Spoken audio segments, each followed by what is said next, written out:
for details. Card is issued by Sutton Bank, member FDIC, pursuant to license by MasterCard. MasterCard is a registered trademark, and the circle's design is a trademark of MasterCard International Incorporated. Progressive Commercial knows truckers can expect the unexpected when driving, but a little heads up like this would still be nice. Breaker, truck driver. I'm the local meteorologist. Just letting you know up and a little bit of hail is coming. Over. Actually, it's a hailstorm. My bad. Over. Be ready for the unexpected with primary liability limits up to $2 million on our specialty heavy truck coverage. Get a quote at progressivecommercial.com.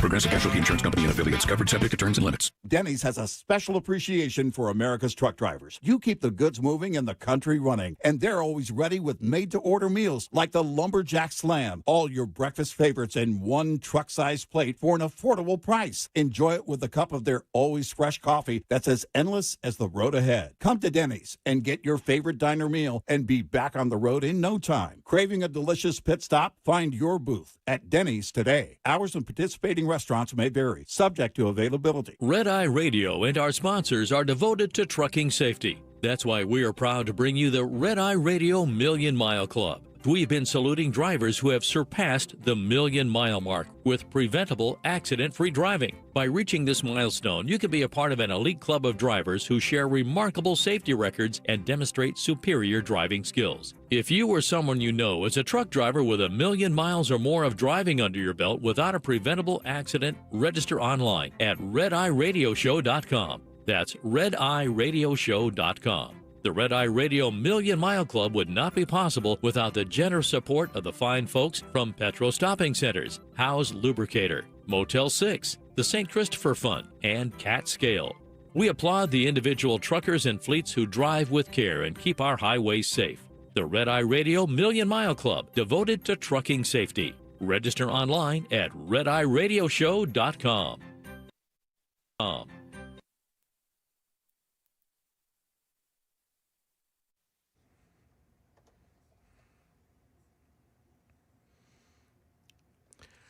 Good morning. It's 5 o'clock, and I'm Sam Rutherford with your top stories. President Donald Trump is in Tokyo this morning to meet with newly elected female Prime Minister Sanae Takaichi. This is the first meeting between the respective nations' leaders, and it's just a stop along the way to meet with China's President Xi to hopefully finalize a trade deal. We're going to have a great talk. I have a lot of respect for President Xi. I like him a lot. He likes me a lot, I believe. Trump had a previous stop in Malaysia to join the signing of a peace declaration between Thailand and Cambodia. Back home in the States, an early Halloween celebration for kids in Chicago Saturday was disrupted by clashes between protesters and ICE agents carrying out their immigration crackdown. ABC's Perry Russom reports. A Halloween parade for kids canceled after agents deployed what appeared to be tear gas. Hundreds of families walking around and were just being terrorized by ICE. DHS says the agents were acting in self-defense after a crowd started gathering during the arrest of a construction worker who was in the country illegally. I'm going to throw it right back at you. In another neighborhood, a confrontation with ICE agents turning violent. Go ahead. Angry residents shouting at masked agents making an arrest. Agents deploying a gas canister and moments later pushing a woman to the ground before driving off in a van. And in local news, 4 teenagers were killed in an overnight crash that occurred just 45 minutes after midnight on Sunday. Witnesses told Metro Nashville Police that an Infiniti G37 was traveling at a high rate of speed on Mountain View Road in Nashville, where it collided with a Jeep Renegade driving the opposite direction. 2 of the teens died at the scene, and the other 2 died later at local area hospitals. The 24-year-old driver of the Jeep was also transported to the hospital with non-life-threatening injuries. Police say no one in either vehicle were wearing seatbelts in what appeared to be an avoidable head-on collision. Market Numbers Report brought to you by Beacon Capital Management online at beaconcm.com. We got the Dow up 277 points before market. NASDAQ is up 320, and the S&P futures are up 59 points. We've got your traffic coming up next. I'm Sam Rutherford, WTN News.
All right, it wouldn't be a rainy day in Middle Tennessee without an accident already. There's a crash with the right lane blocked on I-24 eastbound at the Bell Road exit. Other than that, nothing else happening on the roadways. Stay safe out there, people. Traffic every 10 minutes every morning on Super Talk 99.7 WTN.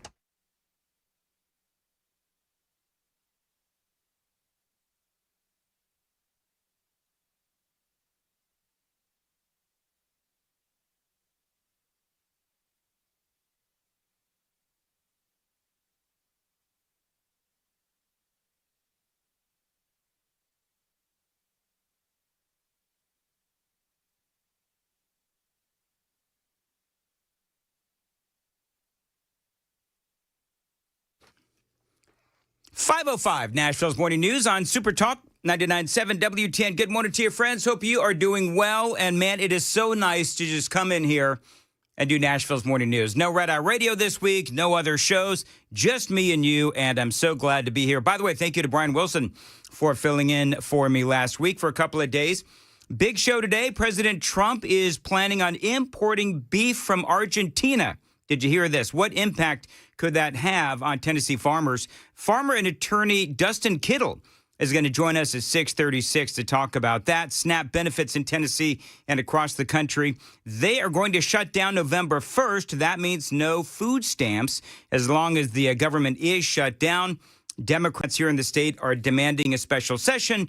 Governor Lee says, I don't think so. Jack Johnson will be joining us there at 7:36, 8:06. Big news out of Memphis with State Senator Brent Taylor. All of that and a whole lot more. It does continue to rain across Middle Tennessee as well. And welcome on in again, your Monday, October 27th. The grand ballroom silliness does continue. Couple of things real quick. Number one, the president was reported that this is how insane this is becoming. The president is said to have been going to name the ballroom after himself. Now, when I saw that, I immediately thought, fake news. Is the president really going to name this big old ballroom after himself, Donald J. Trump? Now, the Democrats and the media swore that's what it was going to be. Turned out, fake news. Well, we raised a lot. We've raised over $350 million. It's a beautiful room, a big room. I don't have any plan to call it after myself. That was fake news. Probably going to call it the presidential ballroom or something like that. We haven't really thought about a name yet. All right, so that is President Trump, and that is, of course, on his way to Asia. But, you know, it is interesting because the Democrats are just itching for a fight. Some people, by the way, want to name it after Charlie Kirk. I think that would be cool. Construction does continue. But did you hear this? Now, I hate to say I told you so, but these Democrats are so incredibly silly. California Democrat Eric Swalwell has now said this on X. Don't even think of seeking the Democratic nomination for president unless you pledge to take a wrecking ball to the Trump ballroom on day one. What did I tell you? I knew they were going to do this. And is that insanity or what? I want you to think about how crazy this is. So a huge ballroom is going to be built. No taxpayer dollars needed. It actually saves taxpayer dollars. Why? Well, because once they have the ballroom in place, they don't have to go off to another big hotel or convention center or whatever to have their functions. They can have them right there at the White House. But this is how deranged the Democrats are. This is how deranged Eric Swalwell is. He wants to use taxpayer dollars to tear down Trump's ballroom, which was done through private donations. That is insanity. And I hate to say this, but I called it. I did. Last week, I thought, okay, so, and I even said, I guarantee you the Democrats going to start talking about tearing this thing down on day one. And sure enough, not real surprised that the Democrats are talking about doing just that. So this is one of those stories that I think for the Republicans, this is a win-win because the Democrats are showing, again, obviously, their true crazy colors. One of the other things is you look at how unhinged the Democrats are. You do realize, and I know this has been talked about, but Obama's renovations cost $376 million. That is of your money back during the 8 years that he was in office. Donald Trump's $250 million, that's all, of course, private donations. And so you're going to tear down the ballroom, according to Eric Swalwell. They want to tear down the ballroom using taxpayer dollars to do it. But here's the thing. As this continues to be built, I do wonder, once you realize and once the Democrats realize, man, this damn thing is really nice, what are they going to do? By the way, the other thing, just to be fair, the other thing that Swalwell said is, okay, you know what? Maybe if you want to name it after Barack Hussein Obama, you go right on ahead. I don't think Trump cares either way. I truly don't.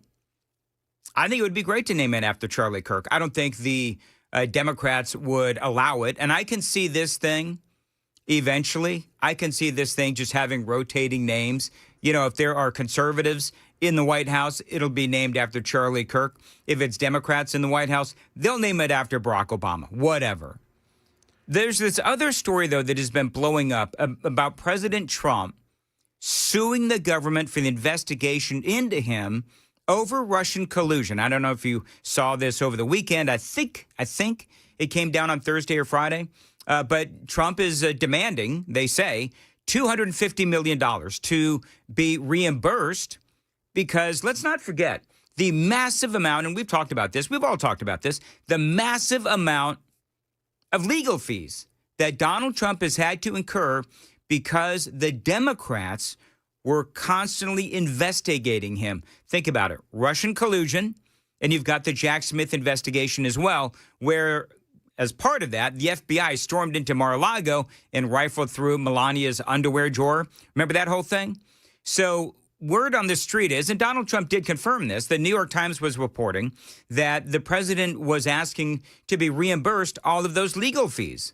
Now, on the one hand, just thinking about this, why should he not be reimbursed for that? And I realize that there's going to be a lot of people that are going to be like, why in the world would you do that? If you're the president of the United States, why would you demand $250 million out of your own government? Well, you know, oftentimes in civil cases, where if you lose the case or whatever, or it just turns out to be a frivolous lawsuit or whatever, the losing party has to pay the other side's legal fees. And I think that's kind of the concept that President Trump is going for. And the president has said, listen, yeah, I'm thinking about doing this. And here's the other thing. If I get the money, I'm just going to give it to charity. Is that something you want your legal team to do? I don't know what the numbers are. I don't even talk to them about it. All I know is that they would owe me a lot of money, but I'm not looking for money. I'd give it to charity or something. I would give it to charity, any money. But look, what they did, they rigged the election. And as you know, we had, in one case, 60 Minutes had to pay us a lot of money. George Slobodanopoulos had to pay us a lot of money, and they already paid. You know, they paid me a lot of money because what they did was wrong. And, you know, when somebody does what's wrong. Now, with the country, it's interesting because I'm the one that makes the decision, right? And, you know, that decision would have to go across my desk. And it's awfully strange to make a decision where I'm paying myself. In other words, did you ever have one of those cases where you have to decide how much you're paying yourself in damages? But I was damaged very greatly, and any money that I would get, I would give to charity.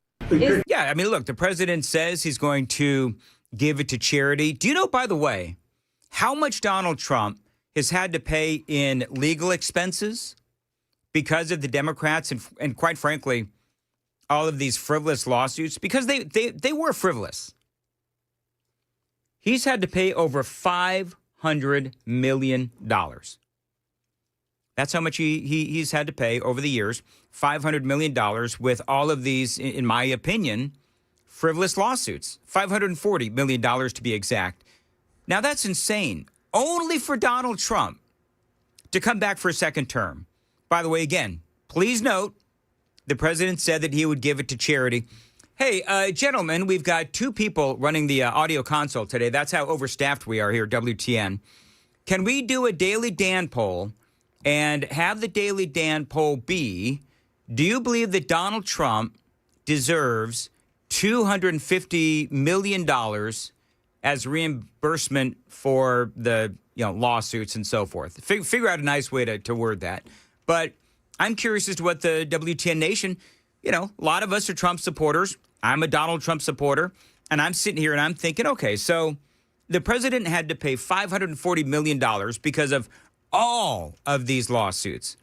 And is it fair for the president of the United States, because this all happened, during Biden and during President Trump's first term, but do you think he deserves $250 million? Now, he'll turn around and give it to charity. But, I think that's a very valid point. Because in my estimation, these were frivolous lawsuits. So that is the question. Should Donald Trump be reimbursed the $250 million for the lawsuits that were thrown at him by the Democrats? It is 5:15. Time to check the roads on WTN.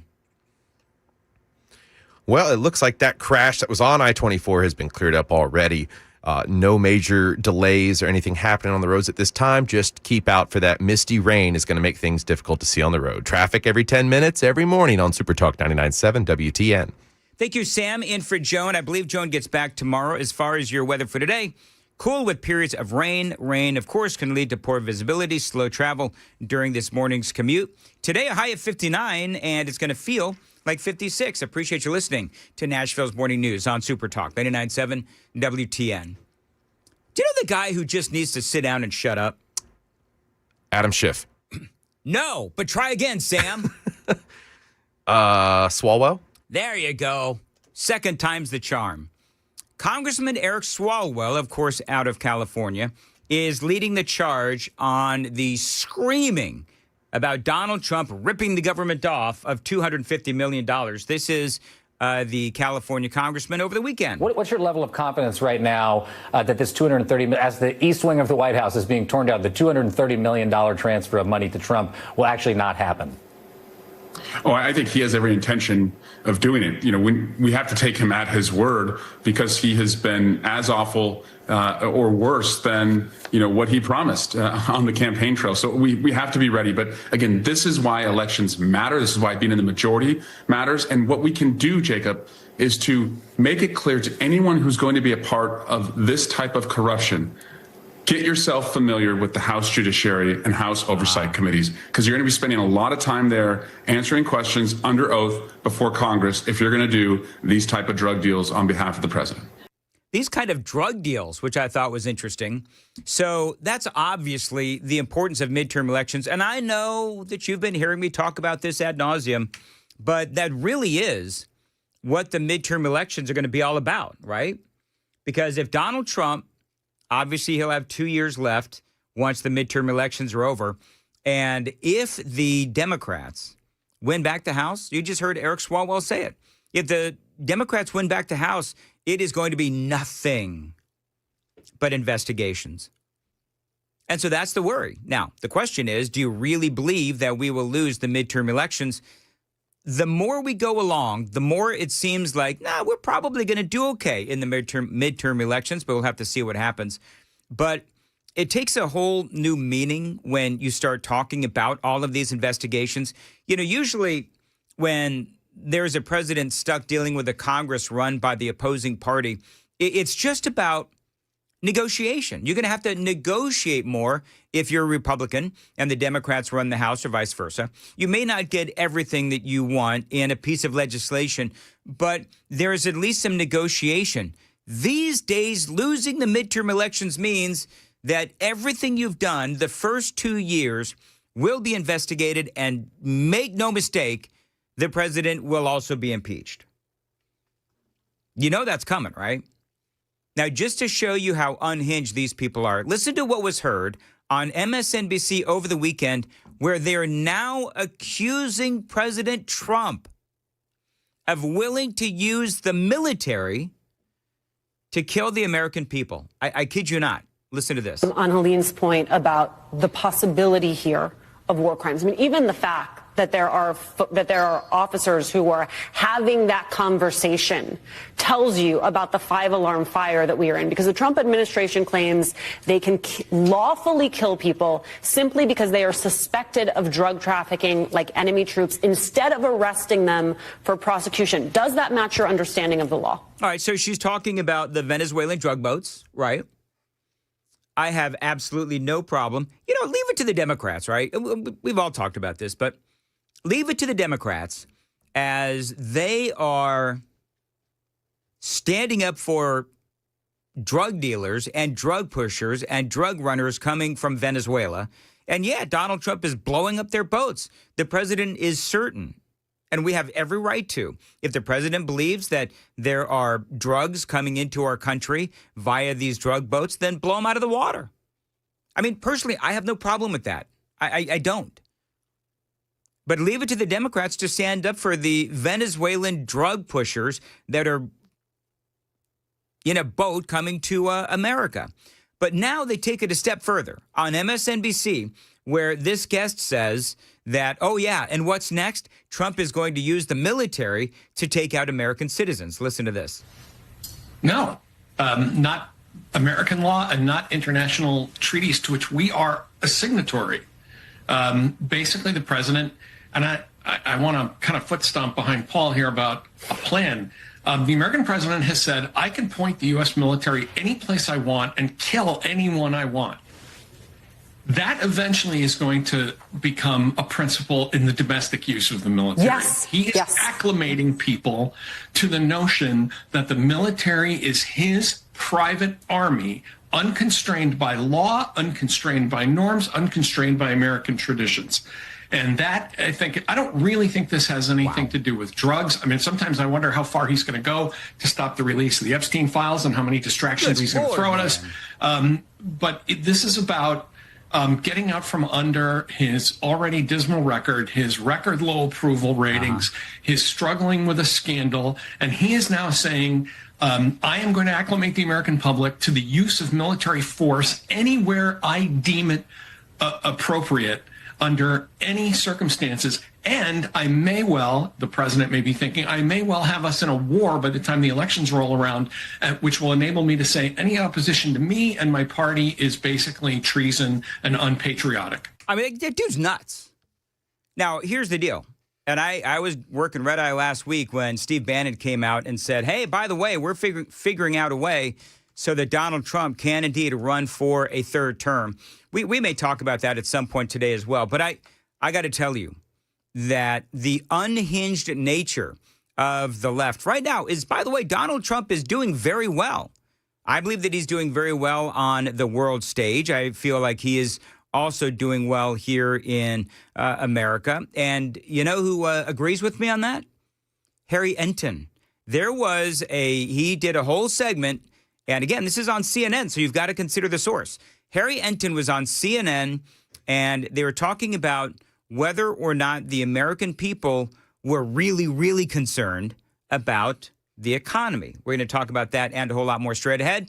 The Super Text line is open at 615-737-9986, 615-737-WWTN. Sam Weatherford is in for Joan. He's got the news at 5:30. Sam. Well, coming up on Super Talk 99.7, homecoming weekend at one HBCU turned deadly, and one Democrat social media influencer is asking his daddy for help. Those stories and more coming up at 5:30 on Super Talk 99.7 WTN.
528, Nashville's Morning News on Super Talk 89.7 WTN. It seems like, Sam, that there is a resounding yes as to whether or not Donald Trump should be reimbursed that $250 million from all of those lawsuits. Yeah. And all of those lawyers. We did the Daily Dan poll today.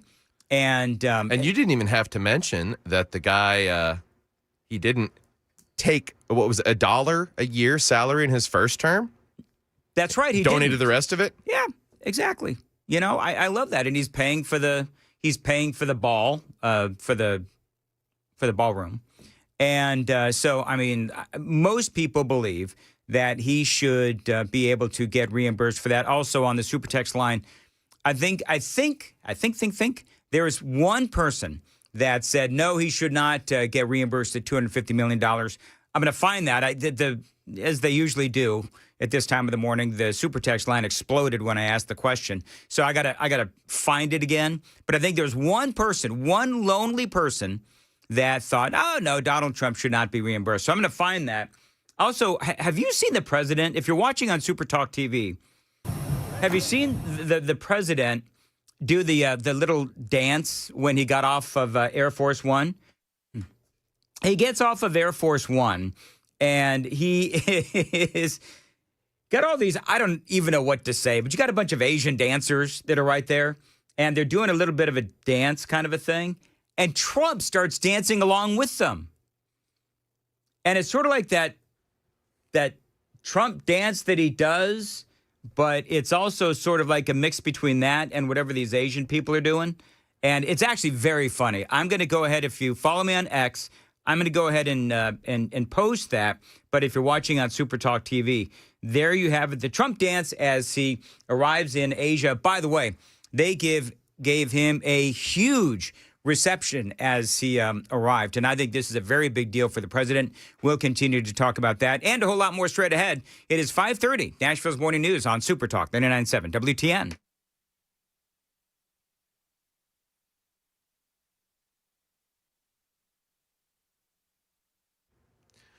Good morning. It's 5:30, and I'm Sam Rutherford with your top stories.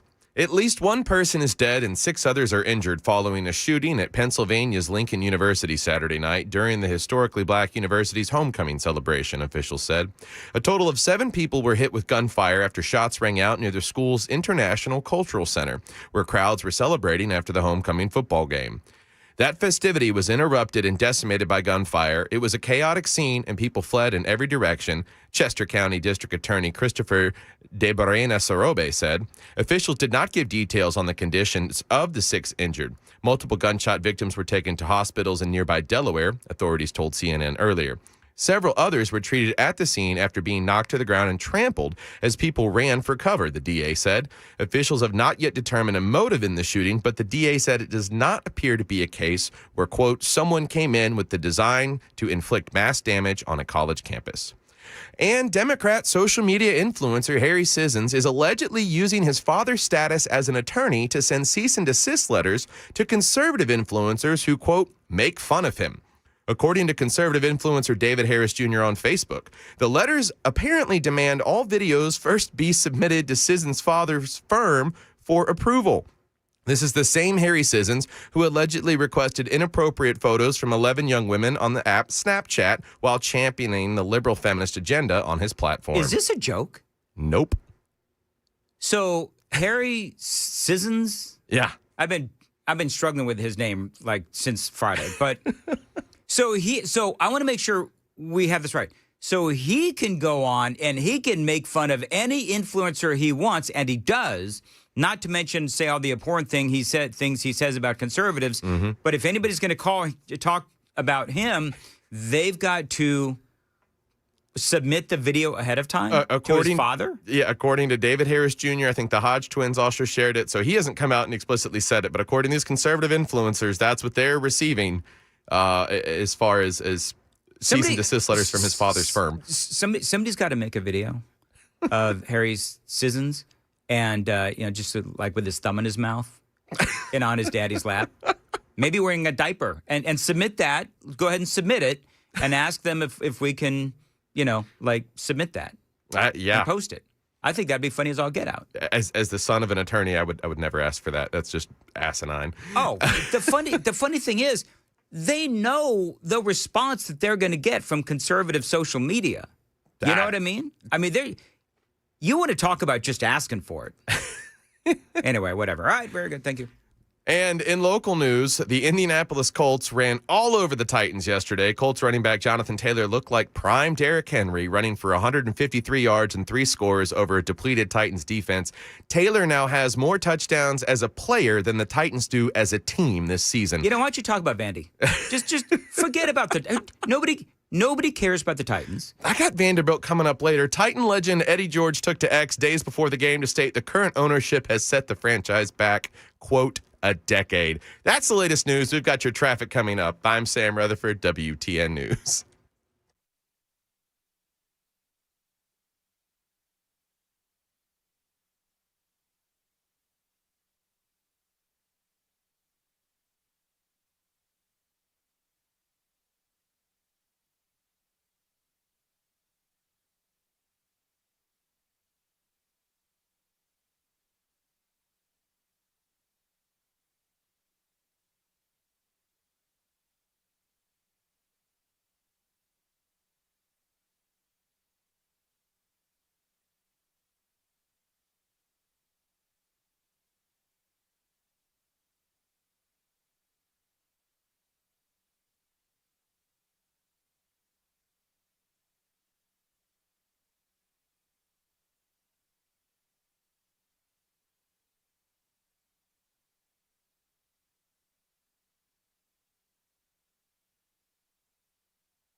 Okay, nothing major happening on the roadways this morning. Just a reminder with that misty rain coming down that it's going to make visibility a little bit more difficult. So luckily nothing has happened yet, but stay frosty. Traffic every 10 minutes every morning on Super Talk 99.7 WTN.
Selling your home can be stressful, but it doesn't have to be.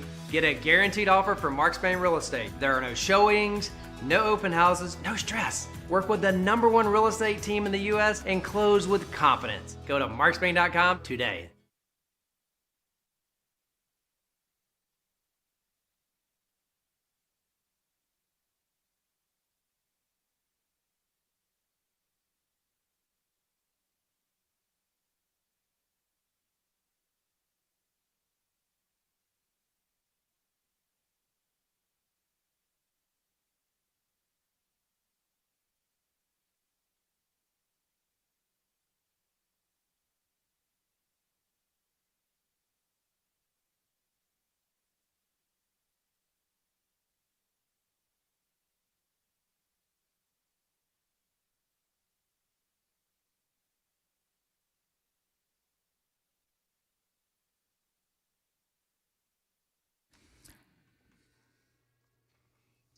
No, Sam, I don't believe that they should call the new ballroom the Lewinsky.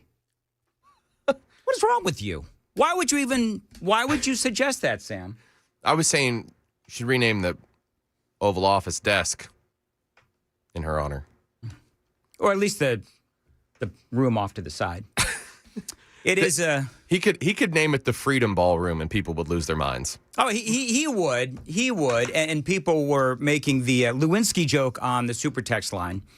That was not actually Sam's idea, nor was it mine, although I would like to, stake some claim for it. It is 537, Super Talk 99.7 WTN. Super text line is open, 615-737-9986, 615-737 WWTN. There is a lot going on. By the way, I'm really looking forward to this interview coming up at 6:36. President Trump is planning on importing beef from Argentina. I don't know if you heard about that on Friday. People lost their ever-loving minds. So coming up at 6:36, how is this going to impact Tennessee farmers? Because farming, of course, is a huge, and I mean a huge industry in the state of Tennessee. We've got farmer and attorney Dustin Kittle. He's going to be joining us at 6:36 here on Super Talk 99.7 WTN. Harry Enton was on CNN. This was over the weekend, and maybe it was on Friday, but he is telling us now, and I'm not really surprised by this, but the Democrats are trying to make hay out of the fact that the economy is doing so terribly. Gentlemen, got some video and some audio here, please. So one of my questions to you would be, how important right now is the economy to you? How worried are you about the economy? Because if you are the Democrats, I mean, you're trying to make it seem like the American people are selling, pencils on street corners, and you're really, really worried about the economy. Harry Enton over there on CNN says, not really. Last year, look at this, 43% at this time, 43% of Americans said the top problem was economic. Come to this side of the screen. It's just considerably different. We're talking about 24%. We're talking about a drop of near 20 points. And more than that, we're talking about across all of the different political groups, right? Democrats, independents, Republicans. We see that the percentage who say the top problem is economic has been falling. All right, so Harry Enton.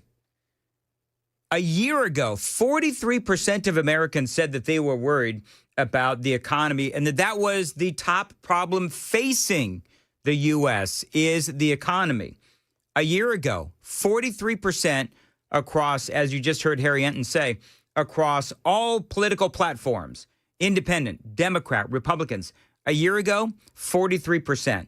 Right now, only 24% of Americans believe that the economy is our top problem. Now, that is big news, of course, for Donald Trump because, the president is trying to do all he can to help the economy, but he is doing all he can to help America overall. I mean, he's fighting illegal immigration. He's fighting the courts. He's trying to get that tariff program. Of course, it's bringing in billions and billions of dollars. And so now the question is, okay, well, one of the questions I would ask is, all right, well, then what is the top problem facing the United States if it's not the economy? I want to hear what you think on the super text line, 615-737-9986. Just give me your top three. What do you believe are the top three problems facing the American people and America right now? Because according to Harry Enton, it's not the economy. It's been falling through the floor. And more than that, we're talking about inflation. The percentage of Americans who say that the top problem is inflation has also been falling, which is, I think, very much surprising given all the news that we are hearing about the economy. It really is surprising. How does this compare to the historical look at how people feel about the economy? Okay, so, let's talk about, we'll go through history, right? Let's take a look. The top problem facing the United States is economic. In the average midterm election, it's 35%. It's 35%. Look at where we are now. Again, it's 24%. It is lower. Fewer Americans right now are saying the top problem is economic than historically have said that the top problem is economic. So it's not only that the top problem being economic is lower than we were at this time last year, it is lower than we have historically been despite all the news about how the economy is supposedly softening. So you just look at these numbers and you just go to yourself, wait a minute, there's something going on here with the American public whereby you're getting all this economic news, but yet the percentage of Americans who say the top problem is economic has actually been falling and is lower than it normally is. And what's interesting, too, about that, we're gonna get into some of this, but the American people also, and we've shared this polling with you, believe that Donald Trump and the Republicans are the party best equipped to deal with the economy. And I have said this over and over again, and that is that we just got done with 4 years of Joe Biden. And that economy was really, really bad. So when you look at where Trump is now and where the economy is now, it is not nearly as bad as what we went through with Joe Biden. So there might be some recency bias going on in the sense that we remember how bad it was with Biden. And so with Donald Trump, we seem to be recovering from the Biden years pretty well.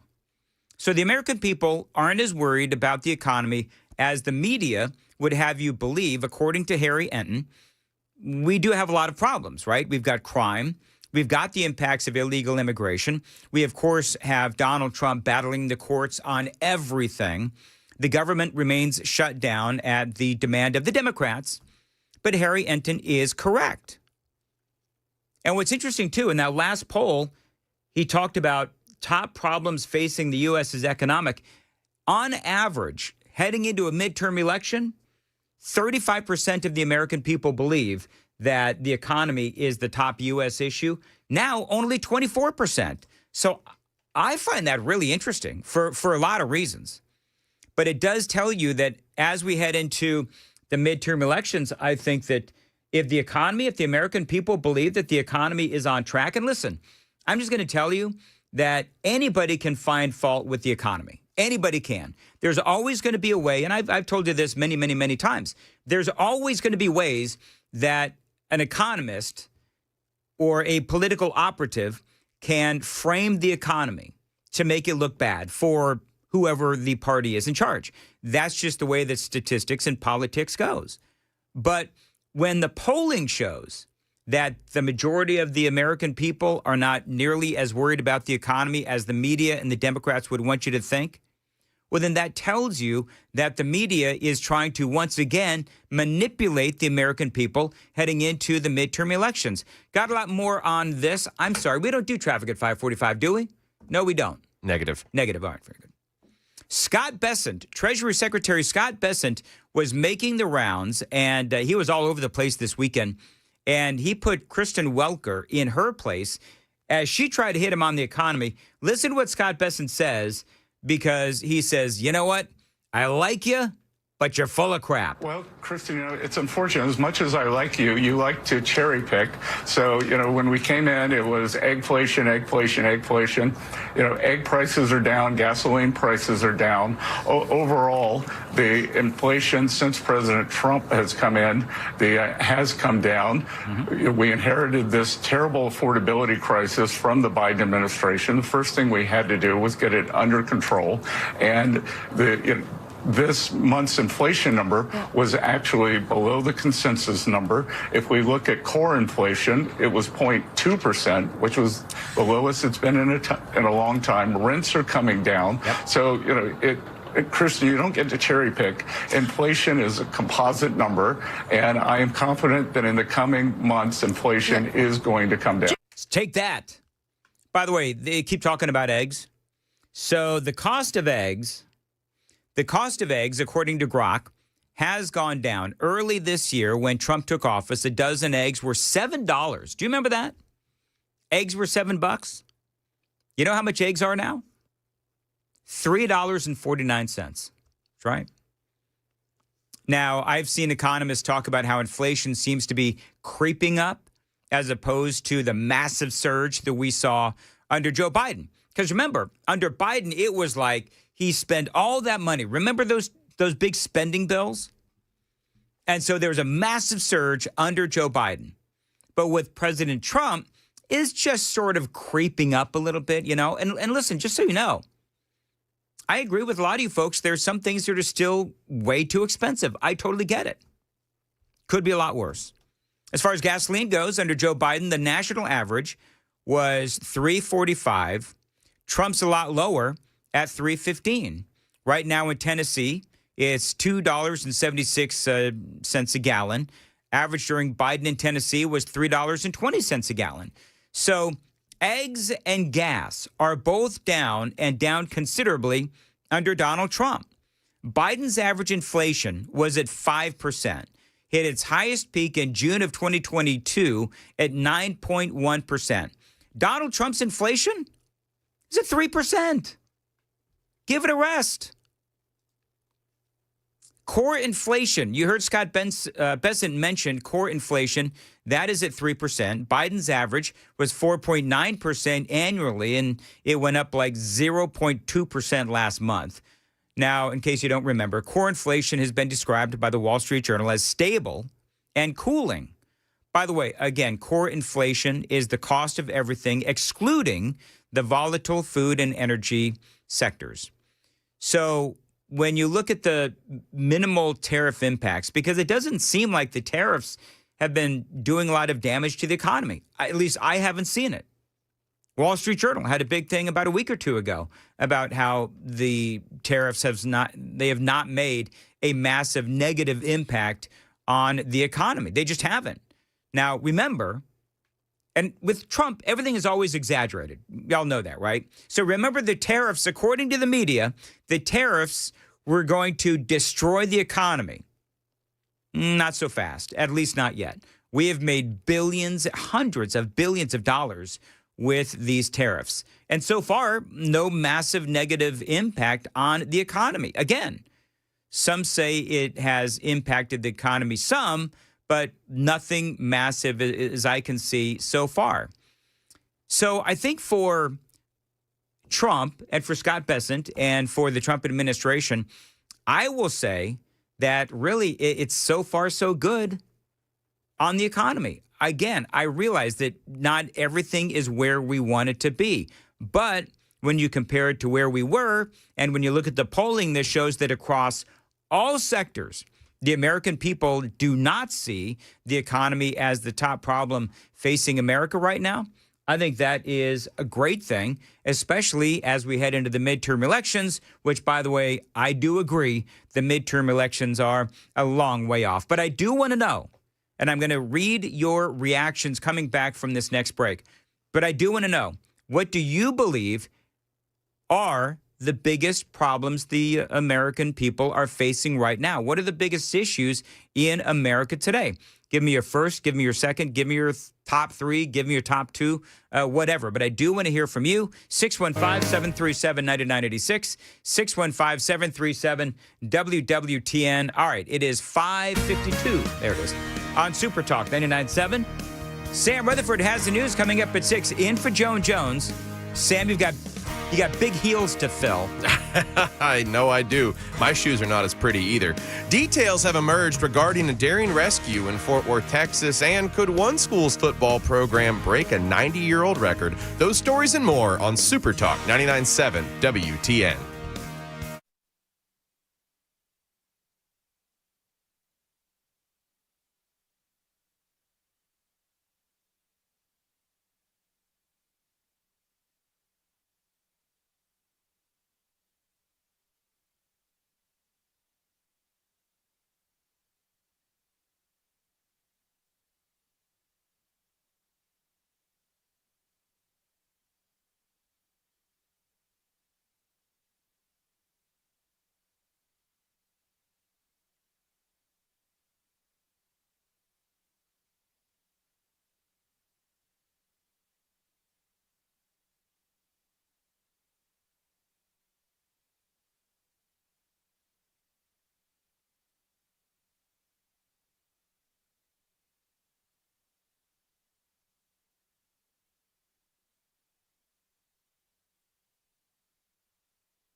5:57, Nashville's Morning News on Super Talk 99.7 WTN. All right, so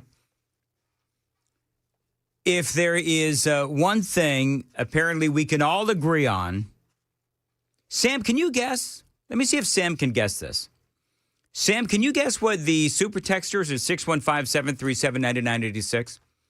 Can you guess what they would say is the top problem here in America? Liberals.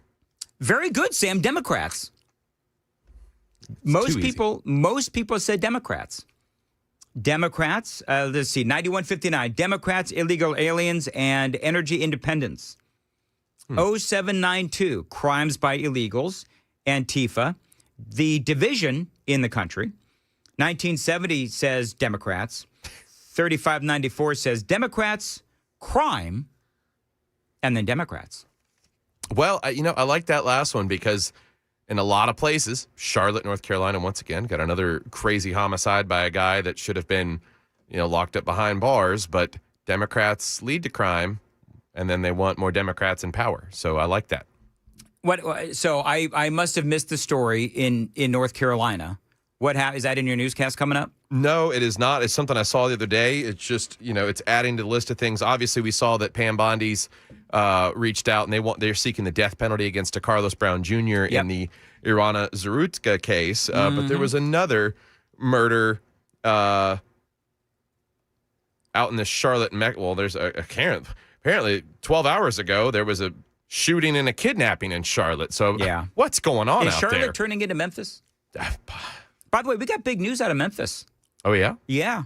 We've got State Senator Brent Taylor, who's going to be joining us at 8:06 to talk about his initiative to make Memphis great again.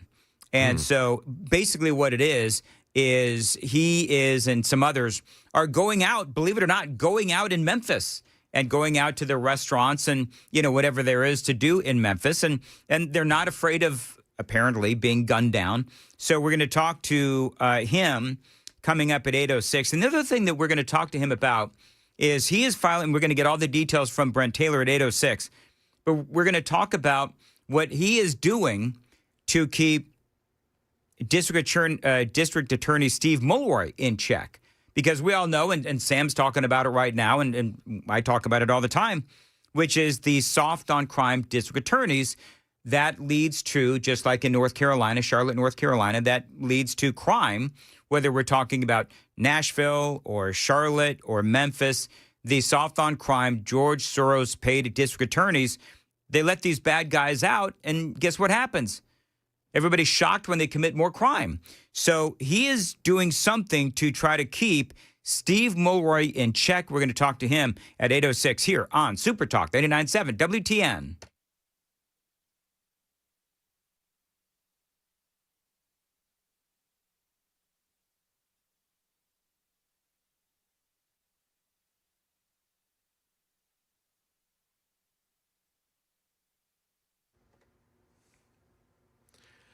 Good morning. It's 6 o'clock on the dot, and I'm Sam Rutherford with your top stories. Extraordinary details in the rescue of a baby girl found pinned under a car in a rollover crash Thursday on Interstate 30 in Fort Worth. ABC's Allison Kosick. The officers get other drivers who had stopped at the scene to help them lift the car, raising it just enough for one of the officers to grab the child's leg and pull her to safety. She was unresponsive, but had a pulse. The officer turns her head to the side and opens her airway. She has a pulse. After 2 long minutes, there it is. Come on, baby. The girl begins to make noises. There you go. There you go, Mama. The officers just happened to be nearby before the crash. Fort Worth PD saying they are beyond proud of the officers involved, and the baby is expected to make a full recovery. A Wilson County hayride was disrupted after a woman, who police say was driving under the influence, struck 2 hayride vehicles along Central Pike near Beckwith Road, causing multiple injuries, according to Tennessee Highway Patrol. Authorities said that a Kubota tractor and a 2024 Honda four-wheeler were traveling east on Central Pike while pulling trailers with multiple people on them for a hayride. THP said the driver of a 2017 Nissan Rogue, identified as Connie Blaylock, 68, of Tennessee, was following improperly and rear-ended the Honda, which then hit the back of the Kubota. Officials did not report any injuries among the 50-year-old Tennessee man driving the Kubota tractor or the 21-year-old Tennessee man driving the Honda. The driver of the four-wheeler was not wearing a seatbelt, but it's unknown whether the driver of the tractor was wearing one, according to THP. Law enforcement said multiple passengers were injured because of the crash, but there's no word on the exact nature of those injuries. Blaylock, who was not injured in the collision, has been charged with DUI and vehicular assault, with other charges pending, THP reported. And Vanderbilt is on track to break a record that has stood for 90 years. The Commodores' best conference record since joining the SEC is 5-1, a record that has stood since it was set in 1935. The Doors are currently 3-1 in conference play and will be traveling to Texas to take on the Longhorns, who narrowly escaped a victory against the Bulldogs that saw starting quarterback Arch Manning leave the game in overtime with what appeared to be a concussion. Vanderbilt's number 9 ranking is the highest since 1937. Market Numbers Report brought to you by Beacon Capital Management online at beaconcm.com. Pre-market open, the Dow is up 265 points, the NASDAQ is up 339 points, and the S&P is up 61. We've got your traffic and weather coming up next. I'm Sam Rutherford, WTN News.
All right, it looks like we do have an accident out in Wilson County on I-40 westbound, past I-40, 840 exit 235. It's vehicle versus dump truck. No lane blockage so far.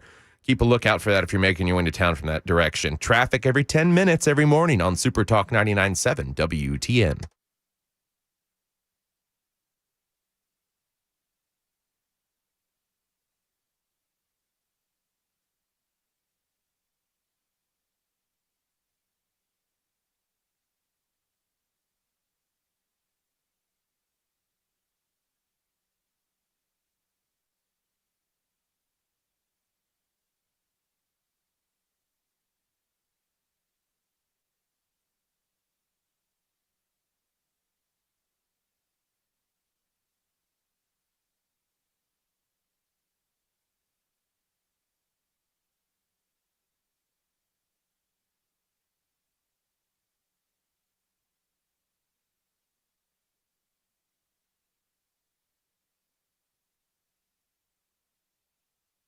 .606 Nashville's Morning News on Super Talk 99.7 WTN. Dan Mandis here. Sam Rutherford is in for Joan. She has the day off. She'll be back tomorrow. So did you watch the, just real quick, did you watch the Vanderbilt game? Watched a little bit of it, yeah. Just a little bit? What, are you un-American? You a communist?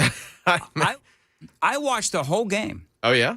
Yeah. Now, can you explain to me, though, real quick, and I'm not going to live on this Vandy thing, but explain to me the significance of College Game Day returning to Vanderbilt. So this show, and I was born without the sports gene, all right? So this is the College Game Day, ESPN, and wherever they go is what, like the biggest game of the year, of the weekend? Yeah, it's like the biggest game of the week. Highlighting sometimes it may not be the game itself. Maybe it's one team that they're really focused in on. Okay. But they kind of saw this weekend on the schedule and said, hey, if Vanderbilt's playing well, let's head to Nashville.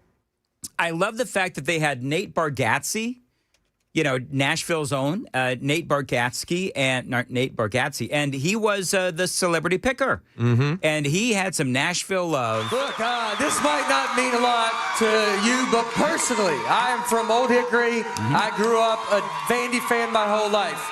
I was not smart enough to get the education, but I definitely have carried the burden of being a fan.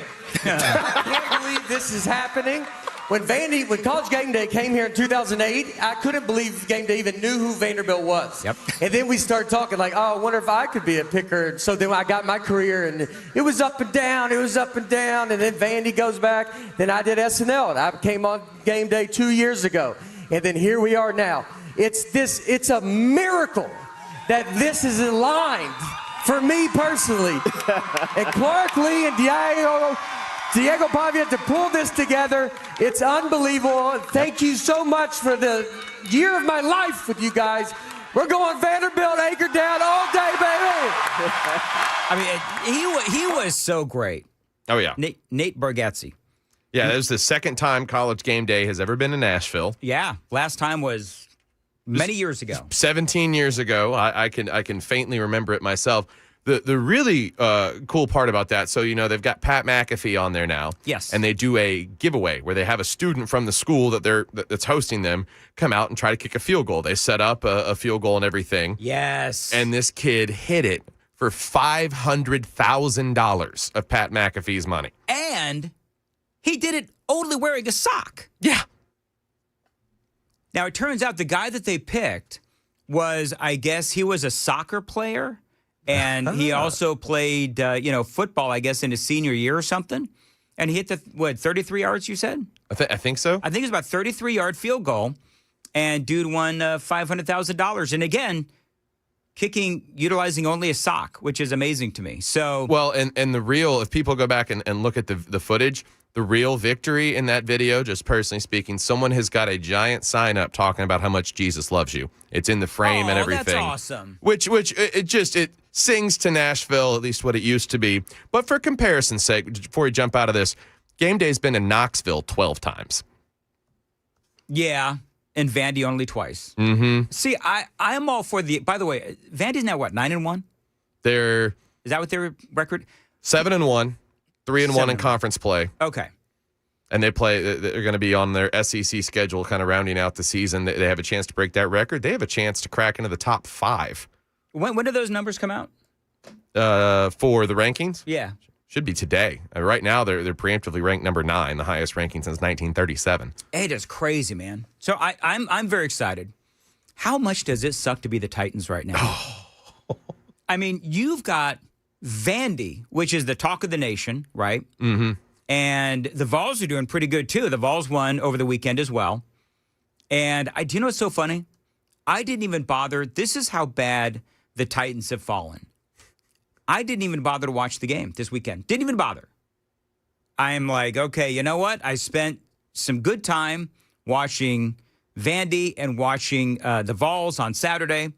Do I really want to waste, 3 hours of my time watching the Colts and the Titans? Did you see Buck's wrap-up? Oh, my gosh.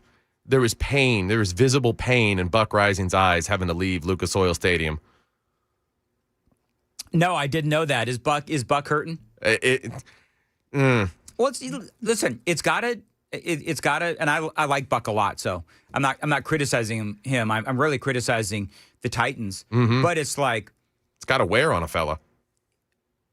Well, yeah. I mean, how many different ways can you sort of tap dance around the Titans suck? How many different ways can you lose a football game is really the question we're asking here. What was even the final score? I don't even know. 38 to 10. 38 to I couldn't watch the last 5 minutes of it. It was awful. So, is there a new stadium going to be ready in time for? Is it next season? 2027. So we've got another season that they're going to play at Nissan, the current Nissan Stadium, and then in 2027 it should be open.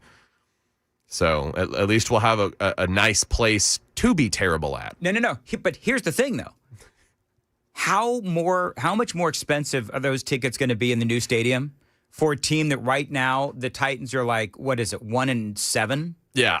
Was it 1-7? 1-7. I don't know how expensive they're going to be, but I did see a story a while back about the PSLs. My grandfather's had the PSL since 1999. Yeah. And a friend of his, they're typically for the upper level, like a few $1,000 sometimes.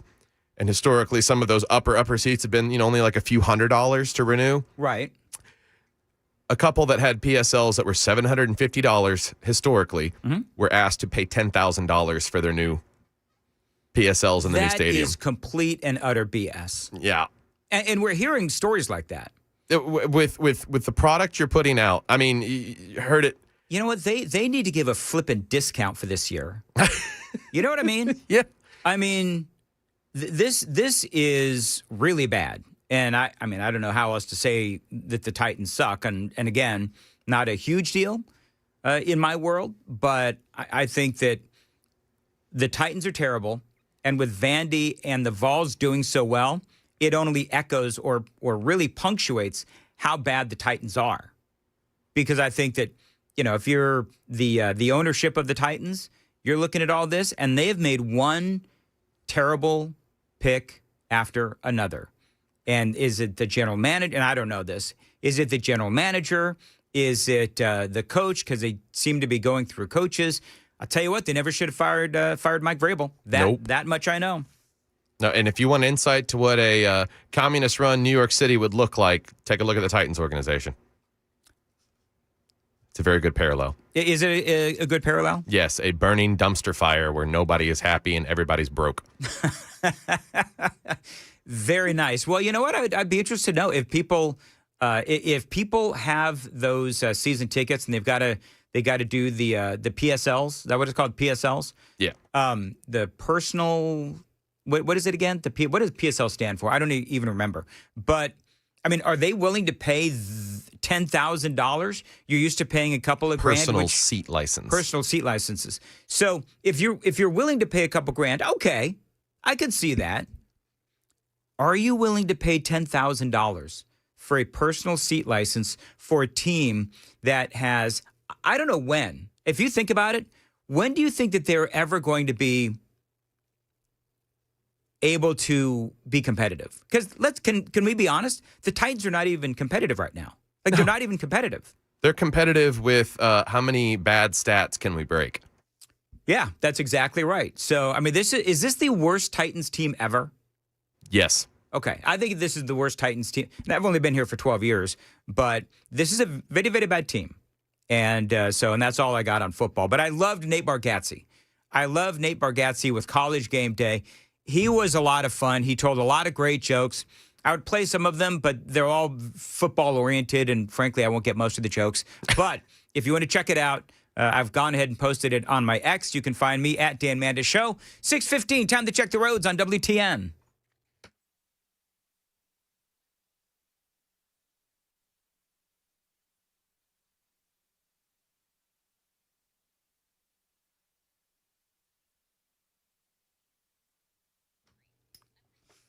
All right, as far as your weather for today, it is going to be cool, periods of rain. Rain can lead to poor visibility, slow travel during this morning's commute. High of 59, feeling like 56. Appreciate you listening to Nashville's Morning News on Super Talk 99.7 WTN. Why are farmers in Tennessee freaking out? President Trump is planning on importing beef from Argentina. That is why the Tennessee farmers are freaking out. Coming up, we're going to have farmer and attorney Dennis Kittle on. He is going to, Dustin Kittle, he's going to join us at 6:36 here on Nashville's Morning News on Super Talk 99.7 WTN. Well, it looks like Gavin Newsom is indeed running for president. CBS did a puff piece on Newsom, and he's, wait for it, behind the bar of a coffee house. Kind of like Donald Trump was, working in McDonald's for a day. Gavin Newsom was behind the bar. He's got an apron on, the whole thing, working, making coffee and the whole thing. And it's pretty funny because I saw this and I thought, does Gavin Newsom not have any real, genuine thoughts in his head? He rips off Donald Trump's, I'll call it a shtick. He rips off Donald Trump by pretending to work at a coffee shop, just like Trump did working at McDonald's. But here's how things went. This is Gavin Newsom talking about his presidential desires. You're not afraid to go into red states. No. When I saw you slinging shots behind the coffee bar, I thought this guy might run for president. I have no idea. The idea that a guy who got 960 on his SAT that still struggles to read scripts that was always in the back of the classroom, the idea that you even throw that out is in and of itself extraordinary. Who the hell knows? Yeah, I love the false modesty of Gavin Newsom. Did anybody else pick up on that? Oh, did you see that podcast he was on where he faked his background, having been a kid that had to live off mac and cheese and toast? No, he did not say that. Yeah, even though he came from millionaire parents. What a schmuck. Absolutely. Here's more. I'm looking forward to who presents themselves in 2028 and who meets that moment. And that's the question for the American people. Is it fair to say after the 2026 midterms, you're going to give it serious thought? Yeah, I'd be lying otherwise. I'd just be lying. And I can't do that. Oh, no. Gavin Newsom can't lie to the American people. By the way, look at Gavin Newsom's fantastic resume. I want you to think about this. He spent billions, with a B, billions of dollars to fix the homelessness crisis in California. He managed to lose that money and increase the number of homeless people. He managed to lead a state that is number one in people moving out of that state. He's giving illegal aliens free health care. He also pays their rent. He's giving driver's licenses and CDLs to truck drivers who then kill Americans. We've been talking about that quite a bit.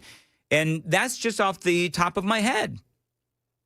I remember when Kamala Harris was running, and there was all this video out there of her advocating for universal health care, even for illegal aliens, and she tried to run from that and call herself a moderate. Well, Gavin Newsom's going to try to do the same thing, I guarantee you, but it's not going to work because the video and the track record is all there of him advocating for all of those things. And let's be honest.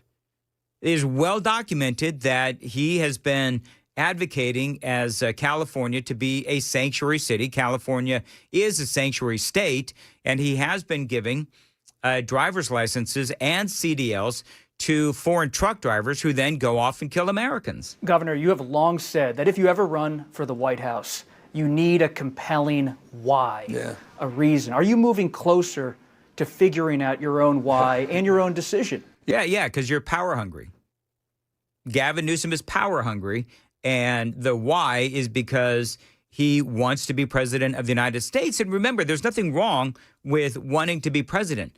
But I guess for Gavin Newsom, he's one of these guys, and Kamala Harris did the same thing, where it's like, oh, shucks, I don't know if I want to be president. If the American people speak to me, well, then I'll go ahead and run. But, it's this false modesty that I thought was really fascinating and humorous as you listen to Gavin Newsom. Yeah, Nietzsche said, if you have a compelling why, you can endure any how. And so I think the biggest challenge for anyone who runs for any office is people see right through you if you don't have that why. You're doing it for the wrong reasons. And so, that fate will determine that. You certainly seem to like being on the ground in South Carolina, I have to say that. Seeing you up close, you were having a good time. I happen to, and thank God, I'm in the right business. I love people. I actually love people. He especially loves illegal aliens. It is 6:22 on Nashville's Morning News on Super Talk 99.7 WTN. Super Text line is open, 615-737-9986, 615-737-WWTN. And right now, it's 6:22. Sam Rutherford is in for Joe and Jones. Sam, what's coming up in the news at 6:30? Well, Dan, a convicted felon is facing new charges from over the weekend, and the NCAA loses out for once. Those stories and more coming up on Super Talk 99.7 WTN.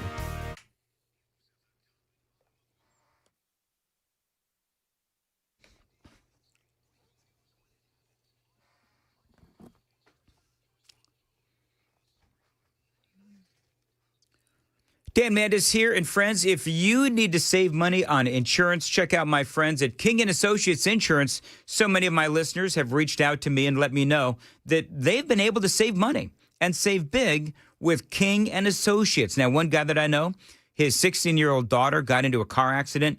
Now, she's okay. They still saved him thousands of dollars when the time came for new insurance.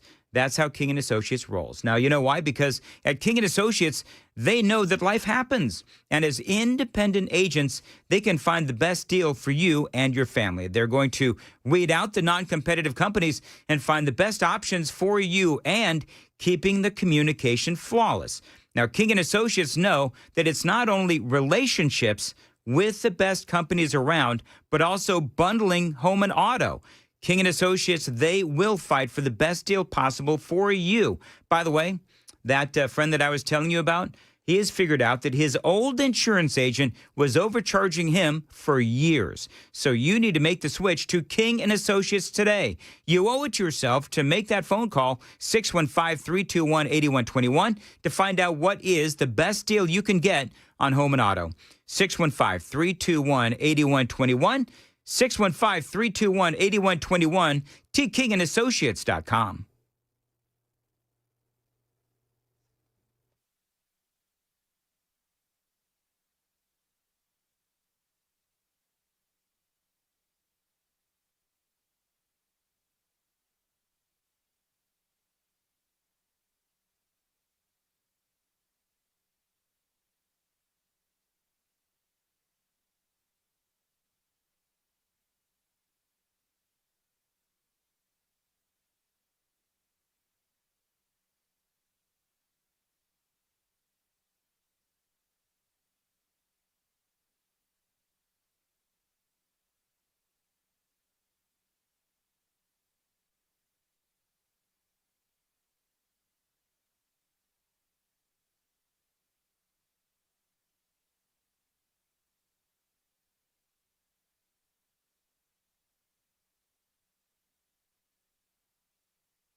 628, Nashville's Morning News on Super Talk 99.7 WTN. So people are chiming in on the Super Text line.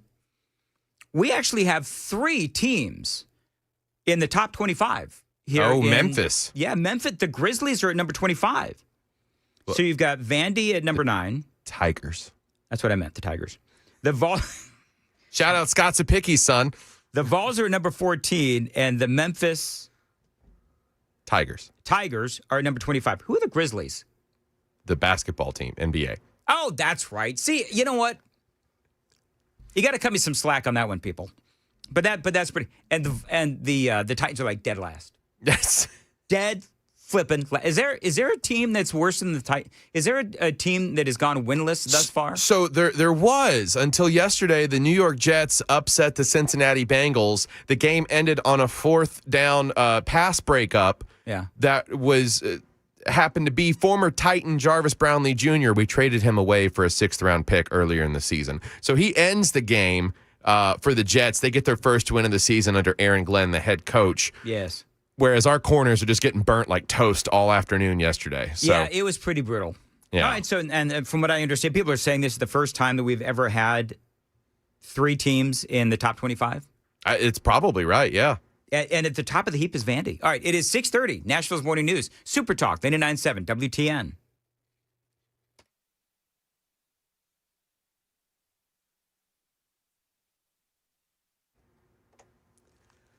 Good morning. It's 6:30, and I'm Sam Rutherford with your top stories. The NCAA takes a hit in court, ABC's Wayne Cabot reports. The NCAA owes a former college football player and his wife $18 million for failing to warn the player about the long-term effects of concussions.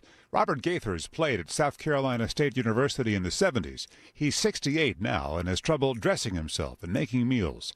The South Carolina jury found college sports' major governing body negligent in not revealing a risk it's known about since the 1930s. Wayne, ABC News.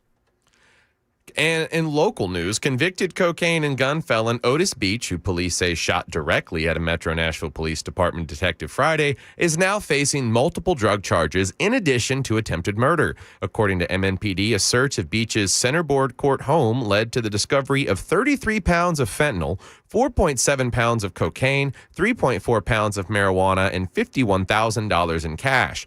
Police say Beach was serving a 10-year probated sentence when he shot at the detective, who was not injured.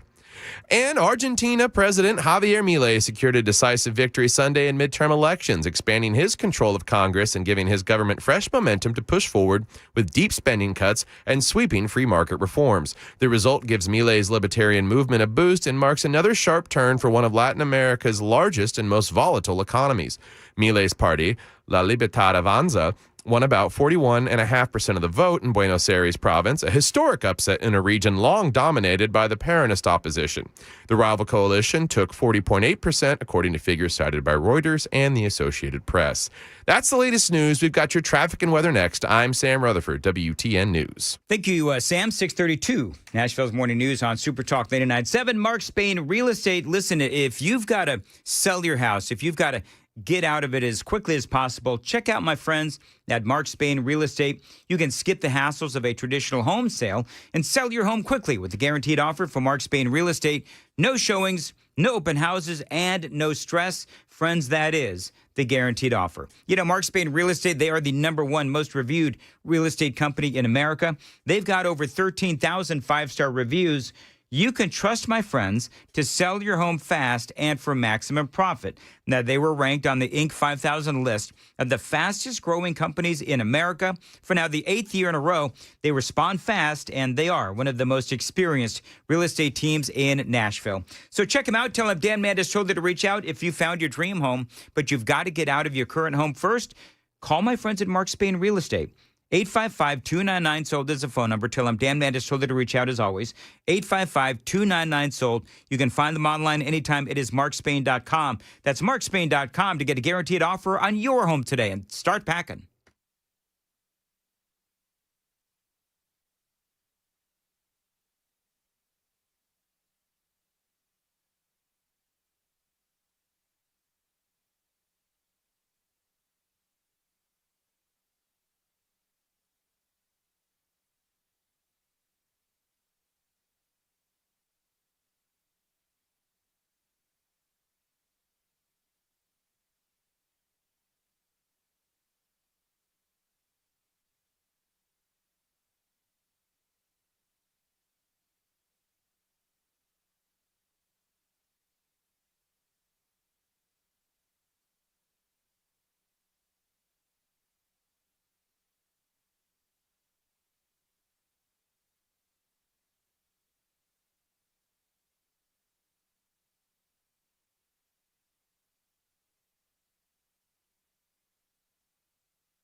6:35, Nashville's Morning News on WTN. How do I depend on Xfinity? Let me count the ways. I've got a lot riding on my rock-solid internet from Xfinity. Of course, Riker, homework and gaming.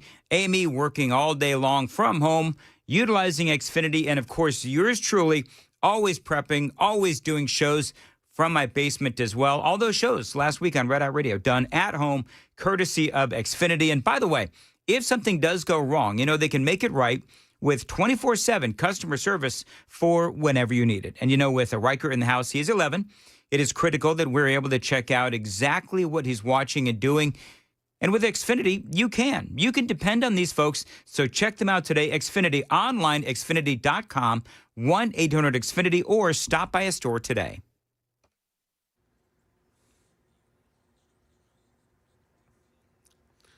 Okay, we're starting to see some normal volume delays build up on the interstates as you're making your way into town this morning. There is a crash reported in the Antioch area on I-24 westbound on the off-ramp to Harding Place at exit 56. It's got the left lane blocked there.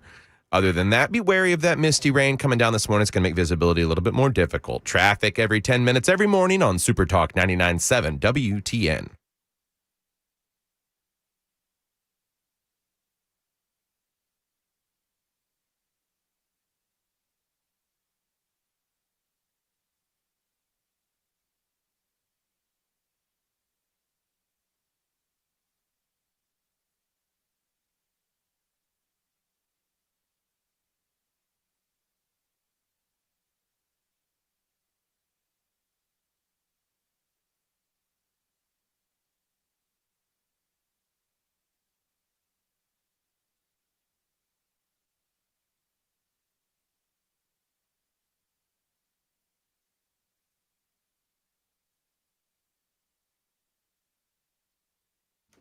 .636, Nashville's Morning News on Super Talk 99.7 WTN. Kind of a shocking announcement by President Trump. This was last week as he was talking about his plans to import beef from Argentina. I have to say to U.S. farmers who feel that the deal is benefiting Argentina more than it is them, as they are Argentina's fighting for its life, young lady. You don't know anything about it.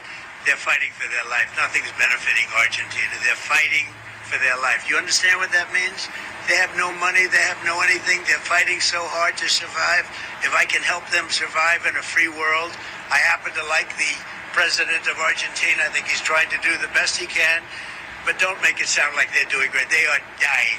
All right, so that is President Trump. I want to welcome on into the program. He's a farmer, and he is also a lawyer. Dustin Kittle is joining us here on Super Talk 99.7 WTN. And Dustin, a couple of things real quick. I mean, beef is expensive. It is very expensive still. Tennessee has a huge beef industry, a huge cattle industry. Talk a little bit about, just for scope, how big Tennessee's cattle industry or beef industry is. Good morning, Dan. Thanks for having me on. First of all, yes, Tennessee has a thriving beef industry, particularly for this part of the country. You know, a lot of the packers are out west. The kind of the hub as far as the cattle industry is in that Midwest when you're looking at the Dakotas and Nebraska. But for our part of the world, Tennessee has a very strong agricultural base and a very strong beef industry. Yeah, I'm looking at 45,000 cattle operations, cash receipts, $876.7 million. There's a lot of big beef industry here in the state of Tennessee. So let's talk a little bit about what President Trump announced on Friday. I think it was Thursday or Friday of last week, wanting to import more beef from Argentina. So the farmers here in America, I mean, 93% of rural communities voted for Donald Trump. And now they're saying that he is selling them out by allowing Argentina to bring in beef, sell beef in America, import it, if you will. And that's going to flood the market even more with beef from out of our country. We already have Brazil sending in beef as well. So what is the impact, real world impact, going to be on Tennessee farmers? As far as farmers, the real world impact is influenced substantially by the beef packers. You have four companies that control 85% of the beef cattle market as far as the pricing that goes back to these farmers. And an announcement like this had immediate impact. You saw cattle futures go down almost instantaneously with that announcement. And really, it's a situation to where the optics may look worse, and with such a fickle, artificial beef price market out there, it's kind of a situation to where that announcement may have more impact than the practical realities. When you look at Argentina, they only make up about 2% of our total imports. It sounds like that we make quadruple the amount that we bring in. But as far as the impact on cattle prices, I believe you'll see a significant impact there just because, again, you're dealing with a fickle market. If the packers can bring the prices down that they have to pay the farmers, that creates more profit for them, to where when you look at the retail price that would go to the consumers, I don't know that you're going to see it make that much difference as far as the beef prices coming down. Certainly, beef prices over the last few years have been increasing. There are some things that could be done to change that, and there is some legislation that's out there that I think that could be passed to make some adjustments to that. I don't know that this policy from Donald Trump is going to accomplish what he wants as far as reducing the retail price, but I definitely think it's going to hurt as far as the cattle future prices, at least in the immediacy of that announcement. Dustin, you touched on the meat packing plants. You said there are four major ones, which there are. Talk about what they do. They're like the middle person, right? So it goes from the farmer to the meat packing plants and then off to the consumer. The farmers are saying that they are holding back on the slaughtering of the cows. They're not operating 5 days a week. They're holding back that operation to influence the price of beef. Do you agree with that assessment? That the big problem here, the reason why prices here in Tennessee and across America, is it because of the meatpacking plants and their manipulation of prices? I don't know. Well, that's certainly a part of it, but a part of it's also supply and demand. When you look at the national cow herd, we're at the lowest levels as far as the number of cattle in the United States that we've had in our history. And when the beef packers can then bring in imports from outside of the country, they can avoid that supply and demand. The rancher themselves, as far as the beef dollar, when you pay $1 for beef at the grocery store, the rancher's only getting somewhere between 25 and 40 cents out of that dollar. The packers, who again are really the middlemen in this, they get a more significant share of it than the ranchers who are actually raising the cattle. And so when you have a situation to where they can import from Argentina, they can pay a lower price. And kind of the trick that they pull on consumers is the fact that they can bring in beef from Argentina. They can repackage it, and typically it's in ground beef that they would mix with American beef, and they can actually label that all as product of the USA. And you don't have the stringent requirements and regulation in Argentina. One of the problems that they have there is foot and mouth disease. And so we go through all of these regulations as far as holding American ranchers accountable when we're just importing beef from outside the country that we have no control over as far as quality control. You had mentioned that I think the herds are at the lowest, the numbers of herds at the lowest amount that we've had in a long time. So why are the numbers of herds down? Like, why are the number of cows down? What's going on? It's directly because of what I had mentioned earlier, in the fact that the rancher themselves is only getting about 25 to 40 cents out of every dollar. And quite frankly, my family's raised cattle for over 40 years. And over the last, I would say, 10 years, really since about 2014, until the last, I would say, 18 months, the price that you would get for selling your beef cattle is not even what it costs to raise them. And so you have had ranchers all across the country that have just quite frankly went out of business in being forced to take the price that the packers are willing to pay on it.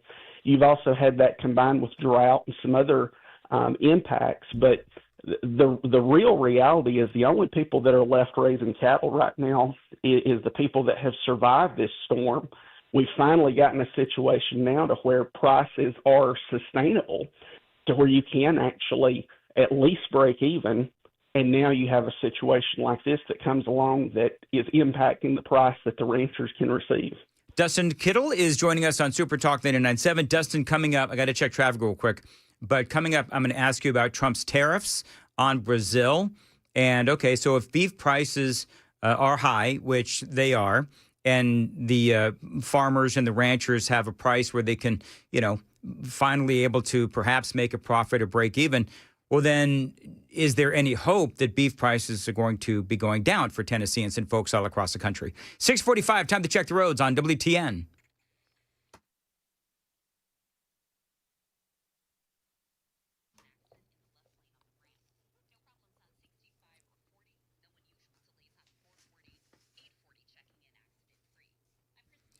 Cool today, periods of rain. Rain can lead to poor visibility, slow travel during this morning's commute. High at 59, feeling like 56. Appreciate you listening to Nashville's Morning News. All right, so Dustin, people freaking out about the imports from Argentina and Brazil, of course. They export and import into our country as well. Trump put a 50% tariff on Brazil a while back. Has that helped the farmers at all? I think any of the tariffs as far as deterring imports or raising the cost of what it would cost the packers to bring in these imports, certainly I think would have an impact as far as the prices for American ranchers. There's two pieces of legislation, though, that are out there that I think could do a little bit more.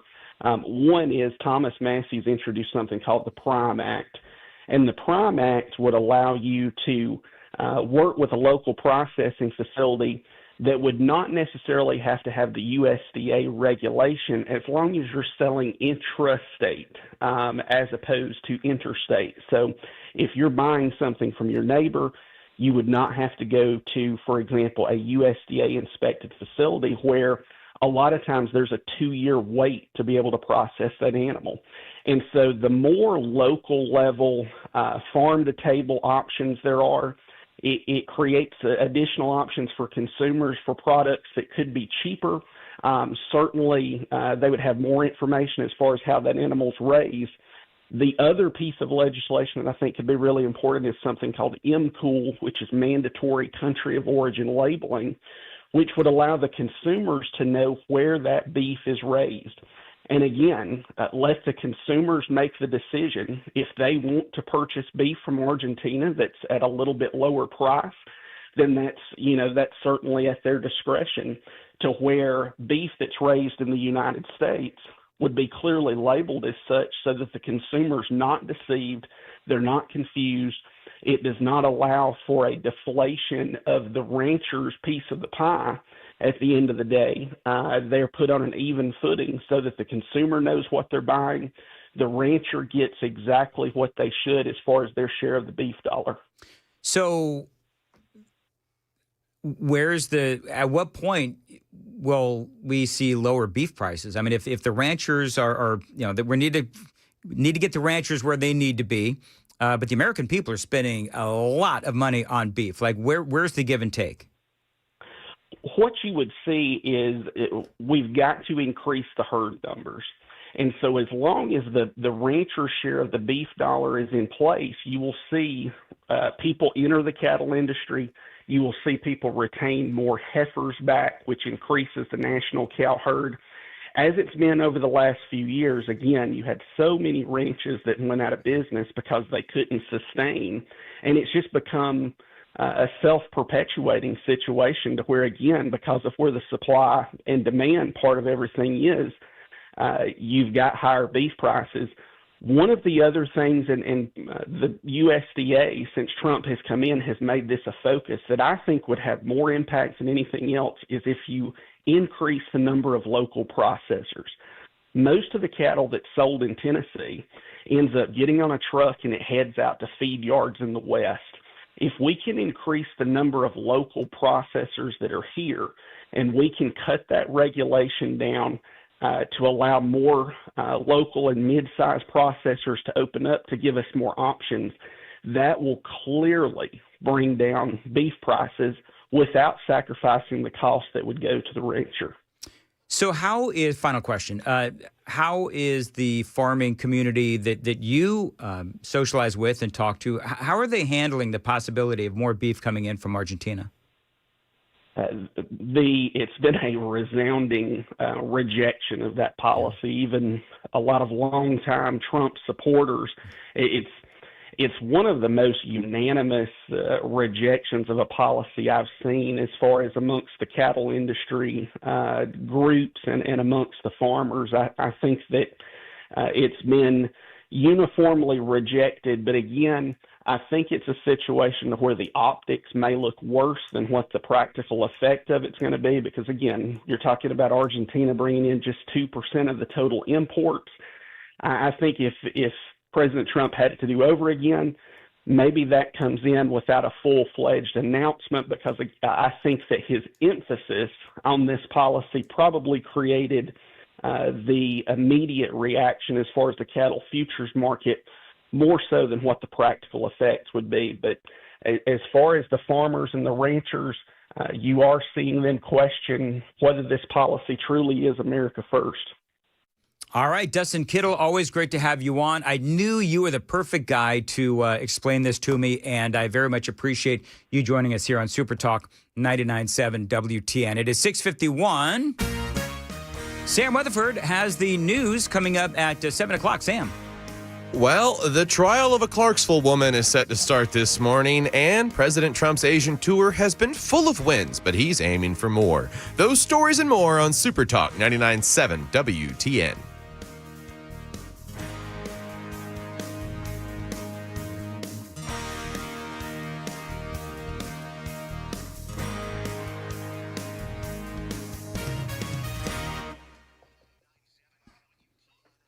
Dan Mann is here talking about my friends at the Gov't store. It is late October already. That's right. Halloween is just a few days away.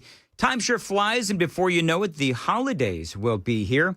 And if you are needing if you're needing to plan a party for your company, maybe for yourself, why not throw the party that everyone will be talking about for years to come? Why not have your holiday event at the Gov't store? Now, they have a beautiful party room that can host almost any size party from 10 to 100.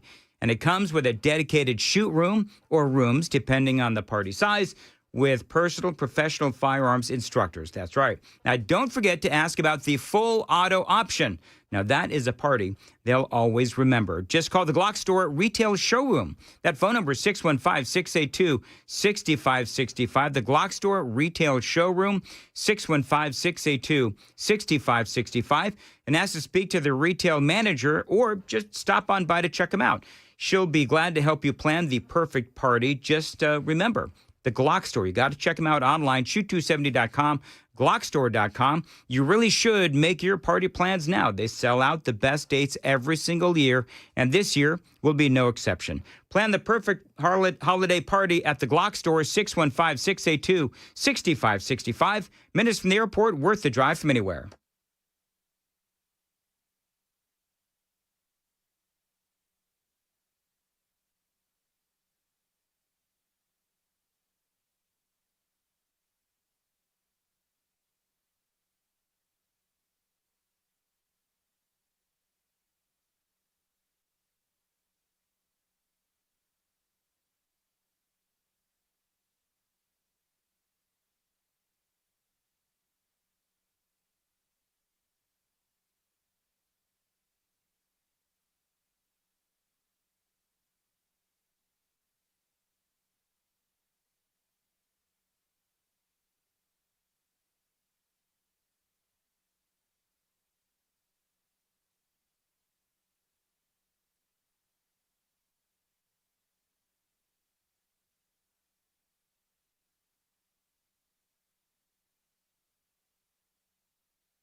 people just ought to get a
.657, Nashville's Morning News on Super Talk 99.7 WTN.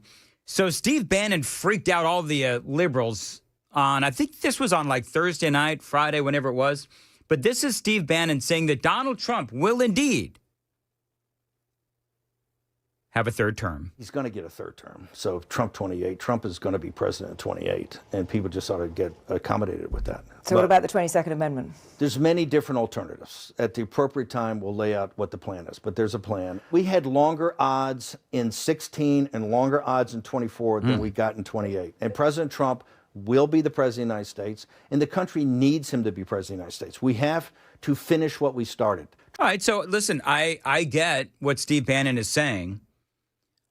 But I was on Red Eye on Thursday night when I saw this. I did a poll, and it was a resounding, and Red Eye is a very conservative show, but it was a resounding, absolutely not. Donald Trump should not open that door to the Democrats being able to get a third term in case they end up, and when they end up with, a person in the Oval Office. Because here's the deal. If Trump does it, well, then that opens the door for the Democrats to do it again, to do it, after Trump does it. And that would be an epic disaster for the Republicans. And so I don't know why Bannon wants to set the precedent. I don't know if Donald Trump is in on this or not. But the president was asked about all of this on Air Force One over the weekend. One theory on how you might try to serve a third term is that you could run as the vice president. Yeah, I'd be allowed to do that. Is it the White House or the White House counsels or your legal position? No, you'd be allowed to do that, but I wouldn't. I wouldn't do that. I think it's too cute. Yeah, I would rule that out because it's too cute. I think the people wouldn't like that. It's too cute. It's not. It wouldn't be right. All right, so that is President Trump. The audio is terrible. It's on Air Force One. But basically, the reporter asked President Trump if he would be willing to run as like the vice president. And then let's say it's Donald Trump as the VP, J.D. Vance as the top of the ticket, and then they're elected, and then J.D. Vance steps aside, and here comes Donald Trump. Trump said that he would be allowed to run as the vice president. This has come up before. I don't think that's true. I mean, everybody's got an opinion, so whatever. But from what I've been able to tell, the majority of people in the MAGA movement that I know are like, no, not only no, but heck no, don't give the Democrats the same opportunity. And by the way, we've got a really good team of J.D. Vance and Marco Rubio. That is the future, in my opinion, of the MAGA movement. It's 7 o'clock on WTN.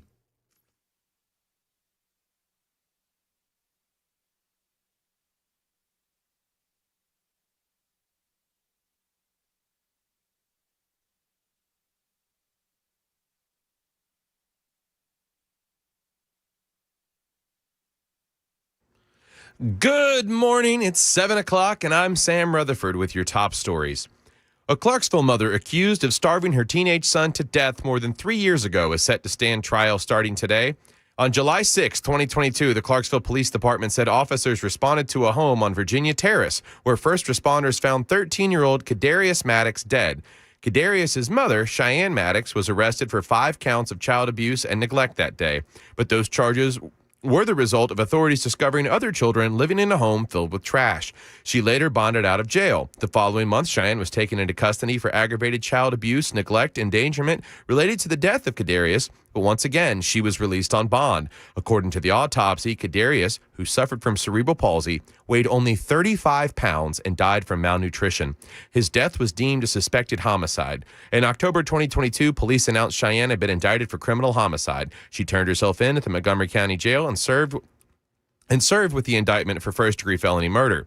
When Cheyenne appeared in court later that month asking the judge to lower her $1 million bond, a detective testified that Kadarius' muscle mass was, quote, non-existent, and he had a, quote, very prominent skeletal structure. In addition, the detective said Cheyenne told him she pureed Kadarius' food to make it easier to swallow, but he could not find any kind of device inside the home. President Donald Trump is in Tokyo this morning to meet with the newly elected female Prime Minister Sanae Takaichi. This is the first meeting between the respective nations' leaders and is just a stop along the way to meet with China's President Xi to hopefully finalize a trade deal. Great talk. I have a lot of respect for President Xi. I like him a lot. He likes me a lot, I believe. Trump had a previous stop in Malaysia to join the signing of a peace declaration between Thailand and Cambodia. And a man arrested in North Carolina after allegedly murdering a 51-year-old had been arrested over 40 times before, records show. Ronnie Fewell, 32, allegedly shot and killed Ronald Neville on October 10th at a Motel 6 in Charlotte, North Carolina, according to an arrest affidavit. Neville was found with several gunshot wounds and was pronounced dead at the scene. Video obtained by police showed that Fewell was one of 3 men who forced their way into the motel room where they were only inside for several seconds, police said. Detectives said one of the men quickly fled the hotel room with a backpack that he did not have before. Fewell was charged with felony murder, robbery with a dangerous weapon, and felony conspiracy in relation to the shooting. Officials said he was one of 4 people allegedly responsible for Neville's death. The backpack had items valued at $100, according to the arrest warrant. Many of his previous charges were dismissed by the local state attorney and resulted in no jail time, according to court records. But he has served time in prison for several other convictions.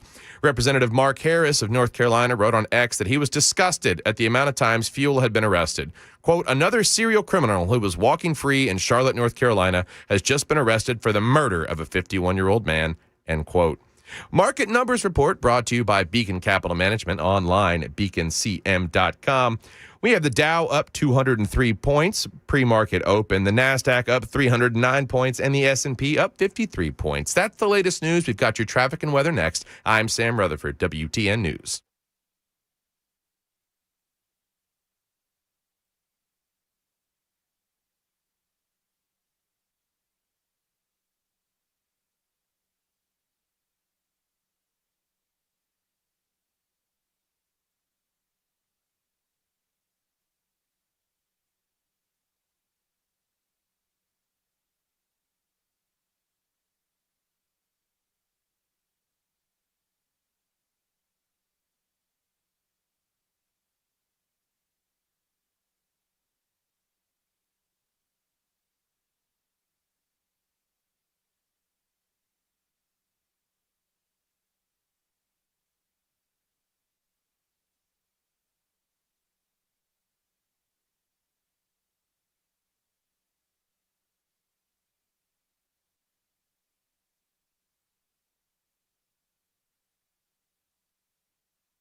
Okay, traffic starting to pile up as you're making your way into downtown. Got a couple of issues on I-24.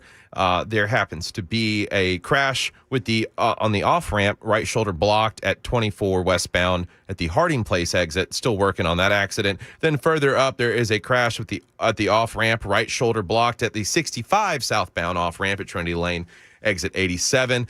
And another accident at Antioch Pike and Reeves Road. And then we have a crash with the right shoulder block on I-40 westbound at Spence Lane, exit 213. Traffic every 10 minutes every morning on Super Talk 99.7 WTN.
.706, Nashville's Morning News on Super Talk 99.7 WTN. Good morning to your friends. Hope you are doing well. Hey, coming up at 7:35, Senate Majority Leader for the state of Tennessee, Jack Johnson, is going to join us. Of course, the government still shut down. What are we at? Are we on day, what is it, Sam, 27, 28? Do we know what day of the what day shutdown we're at? Sam is apparently getting coffee. Well, I think it's about 27, 28. But Jack Johnson is going to be joining us coming up here because SNAP benefits are going to end on November 1st. And so with the government shutdown, what is going to happen? The Democrats here in the state of Tennessee are screaming, demanding that Governor Lee call in a special session to figure out how to get people the SNAP benefits that they need. And basically, that's like food stamps, right? So we'll talk to Jack Johnson about that and a whole lot more straight ahead. That is at 7:36 right here on Super Talk 99.7 WTN. We were talking earlier about Gavin Newsom and about he is confirming, or pretty much confirming, that he is gearing up for a run for the presidency in 2028. It was so cute. He had a apron on. He's working in a coffee house, and he's got an apron on. And he's, slinging coffee, the whole thing. And he is saying, I don't know if I'm going to run, but it's such an honor to, people are even asking me about this. And it's really silly. But the bottom line is clearly Gavin Newsom is going to be running. And one of the things that he is going to try to do, and I know this, is he's going to try to run from his very liberal past. And so I want to play for you a piece of audio that proves that Gavin Newsom, and y'all know this, I mean, you listen to this radio station. Hopefully you listen to Nashville's Morning News every single day. This is Gavin Newsom, and he's talking about how he is proud of his pro-illegal alien record. Listen. I did universal health care when I was mayor, fully implemented, regardless of pre-existing condition, ability to pay, and regardless of your immigration status. San Francisco is the only universal health care plan for all undocumented residents in America. I'm very proud of that. So he's very proud of the fact that he gave illegal aliens, when he was mayor of San Francisco, health benefits. And so there's no running from how progressive he actually is. So it is clear, obviously, again, that he is thinking about running. It's not really a surprise to me. And anybody who's been watching this guy for the past, many years knows that he has presidential aspirations. So the more that he talks, the more you know how liberal or how progressive he is. Now, Kamala Harris is also being equally as coy. And I'm going to play a piece of audio for you. This was actually pretty brutal because she was asked about whether or not she was going to run. And it was, but at the end of this video bite or audio bite, whatever, they tell her the odds. The interviewer asked Kamala Harris, do you know the odds? and how they are not in your favor when it comes to the reality of you ever becoming president of the United States. So they asked in the context of, will your kids and grandkids ever see a female president of the United States? Listen. When are they going to see a woman in charge in the White House? In their lifetime, for sure. Could it be you? Possibly. Have you made a decision yet? No, I have not. But you say in your book, I'm not done. That is correct. I am not done. I have lived my entire career a life of service. A life of service. I don't know about you, but I always find when they say, oh, I'm serving the community, I'm serving the nation, all this kind of stuff. Well, people like Kamala Harris, they rake in millions and millions of dollars as they are serving Americans. And it's in my bones. And there are many ways to serve. I've not decided yet what I will do in the future beyond what I am doing right now. But you've been very clear that it's a possibility you might run again to become president. And in my experience interviewing politicians, when someone says I'm not done, it means they are thinking seriously about running. When you look at the bookies' odds, they put you as an outsider, even behind Dwayne "The Rock" Johnson. I mean, wow. Wow. Even when you say it with that pretty British accent, that still stings. You are behind even Dwayne "The Rock" Johnson as far as the poly market goes, and you actually becoming president of the United States. I mean, just right between the eyes. So let's hear what she has to say. Is that underestimating you? I think there are all kinds of polls that will tell you a variety of things. I've never listened to polls. If I listened to polls, I would have not run for my first office or my second office, and I certainly wouldn't be sitting here in this interview. So there you go. You could tell that she was really ticked off, but Never tell me the odds. Yeah, never tell me the odds. Very good. So she's being coy. One of the things that I pointed out early on, right after she lost the last election against Donald Trump, when she said that she was going to travel the country and just listen to people, but she wasn't going to run. What she was going to do was she was going to just travel the country and just listen to people. And I laughed at it. It was so ridiculous, right? Hey, honey, pack your bags. We're going to Des Moines and New Hampshire. It's really hard to listen to people when you've had 3 glasses of Chardonnay. To listen to people. Well, I hear the Chardonnay is really good in Des Moines. No offense to you people in Des Moines. Corn wine. She did say, again, that she has lived a lifetime of service, which, by the way, she has. But I love how they make it seem like it's such a burden running for and holding public office. It's like, number one, nobody has forced you to do this, Kamala Harris. Now, if she does not run, I'd be willing to bet. What do you think about this, Sam? If she runs and she's in the primary and she does as well as everybody thinks that she would do, which is lose her butt to Gavin Newsom, would she drop out and then become attorney general for a Gavin Newsom? No. I'm telling you. No. I would not surprise me if she became attorney general. That would mean that African-American men who use marijuana need to be on high alert because she'll just throw you in prison for the heck of it. That's exactly right. She was behind Gavin Newsom, and I've looked it up now because of that.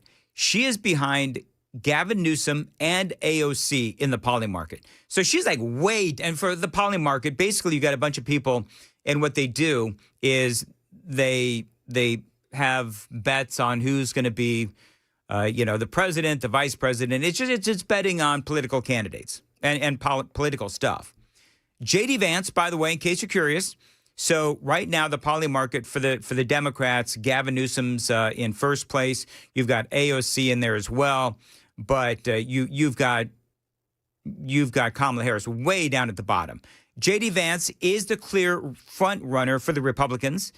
Gavin Newsom, again, clear front runner for the Democrats. AOC is there. But it is so clear that there is absolutely no passion, no interest in Kamala Harris running for president of the United States. It is so clear that the Democrat Party wants nothing to do with Kamala Harris, because I think that part of what she is she is emblematic of just how bad the Biden administration was. I mean, think about it. So that's number one. Number two is that she's throwing a bunch of Democrats under the bus in her book. And so that's also part of it, where she's criticizing some very important people within the Democrat apparatus that she needs on her side to run. So I don't know if she's going to run or not, but I think she's kind of out of options. I mean, unless she can somehow, Lord help us, if Gavin Newsom ends up winning, she would have some options within a Newsom administration. And by the way, we were talking earlier about Donald Trump and should, because Steve Bannon was out there, this was late last week, Bannon said, oh yeah, we are right now working on a situation that we could run Donald Trump for a third term. And he would win. That's what Steve Bannon says. And so every time I mention this, the super text line is flooded with people that say, you know, no, think of the Constitution. I keep going back to, yes, the Constitution, but I also keep going to the Democrats will do it too. And somebody on the super text line said, there's so many coming in, I lost it, but one person said, well, the Democrats, if they could do it right now, they would. Well, they didn't do it with Obama. I would just point that out. But if Trump does this, then I guarantee you it is going to be even more of an all-out war. It is 7:16. Time to check the roads on WTN.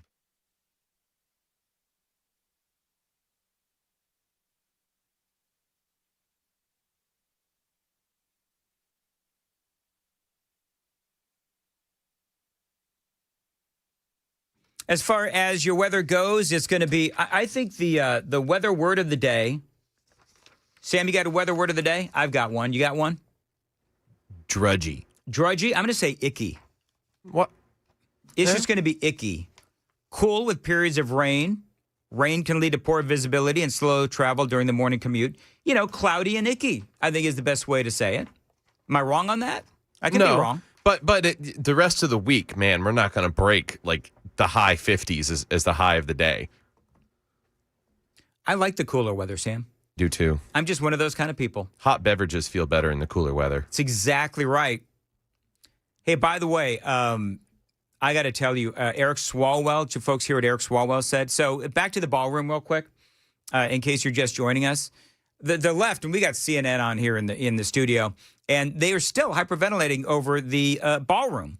So Donald Trump, somebody had reported, I don't know who reported this first, but they said that Donald Trump was going to name the Grand Ballroom after himself. And this is what he said. Well, we raised a lot. We've raised over $350 million. It's a beautiful room, a big room. I don't have any plan to call it after myself. That was fake news. Probably going to call it the Presidential Ballroom or something like that. We haven't really thought about a name yet. Yeah, and so I think that a lot of people saying name it after Charlie Kirk. I foresee, and I said this in the 5 o'clock hour, I foresee basically depending on who the party is in charge, the name of the ballroom will probably change. I like what the president said. Let's just name it something rather generic, you know, the Presidential Ballroom. And I don't see a problem with that. But California Democrat Eric Swalwell said this on X over the weekend. Don't even think of seeking the Democratic nomination for president unless you pledge to take a wrecking ball to the Trump ballroom on day one. You know, I hate to be the I told you so guy, but telling you, I told you so. That the Democrats would tear this thing down on day one. And so it's crazy if you think about it, because what you're going to do, you're going to have this great big ballroom, and it's going to be, you know, not only is it going to be huge, but it's going to be amazing looking. And so on day one, they are going to, it would appear, tear down the Grand Ballroom, the Presidential Ballroom, using taxpayer dollars. I want you to think about this. So the ballroom, that is through private donations. It is being built through private donations. So it costs the taxpayers nothing to put up, but the Democrats will spend taxpayer dollars on day one tearing it down. Isn't that insanity? It's even more insane that it's coming from Swalwell. Why is it insane coming from Swalwell? Is he not the guy that was dating the Chinese spy? I think they were doing more than dating, but yes. And he's got the gall to call out President Trump.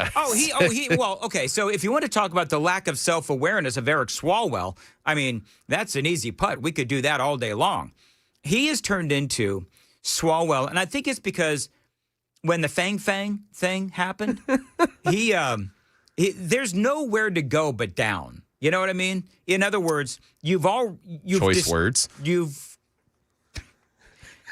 You've destroyed your reputation, so you might as well just go all in on being just a conspiracy theorist, a Democrat, nut job where every conspiracy theory on Donald Trump you are going to embrace and you are going to spread. And so, Eric Swalwell, that really is his brand. And there's more that Eric Swalwell had to say about President Trump over the weekend. And it ties into our Daily Dan poll of the day, which is that Donald Trump has been saying that he wants to, and I'm going to tell you the full story coming up, but he's thinking that maybe he should get back the $250 million or so that he spent in legal fees when the Democrats in the Biden administration were going after him. He has spent somewhere around $450 million defending himself on all of these lawsuits, these bogus lawsuits that came his way via the Democrats. And now he is saying, you know what? Maybe I need to get some of that money back. So the media and the Democrats, everybody is so absolutely unhinged over this. And we'll talk about that and a whole lot more straight ahead. It is 7:22. Don't forget, we've got Senate Majority Leader for the state of Tennessee, Jack Johnson, is going to join us at 7:35, and the news is coming up at 7:30. Sam, what's coming up? Well, an investigation is underway in Dallas, Texas for a triple homicide, and over 60 students have been cited for vaping in one Tennessee county. Those stories and more on Super Talk 99.7 WTN. Thank you, Sam. Thank you, Sam. 7:23 on WTN. Dan Mendes here for my friends at Zentex. Listen, this is a great way to increase the value of your home. Call my friends at Zentex. How about a bathroom upgrade from Zentex? A great company that has a great deal just for listeners to my show. How about converting your bathtub into a walk-in shower? Now, they can do that, and for listeners to my show, you can get $999 off or 0% interest for 2 years, whatever works best for you. Now, Zentex, they have won awards for ethics from the Better Business Bureau, and last year, they were voted one of the best places to work in the construction industry. And remember what I always say, happy employees mean great customer service. So check them out. Remember that great deal from Zentex. You can get $999 off or 0% interest for 2 years, whatever works best for you. And you mentioned WTN, you get a free Kohler toilet with your purchase. Find them online. Tell them Dan told you to reach out. Zintex. Zentex.com. Zintex. Zentex.com.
728, Super Talk 99.7 WTN. Hope you are doing well. Check us out online, 997WTN.com. You can find all the different places to watch us and stream us.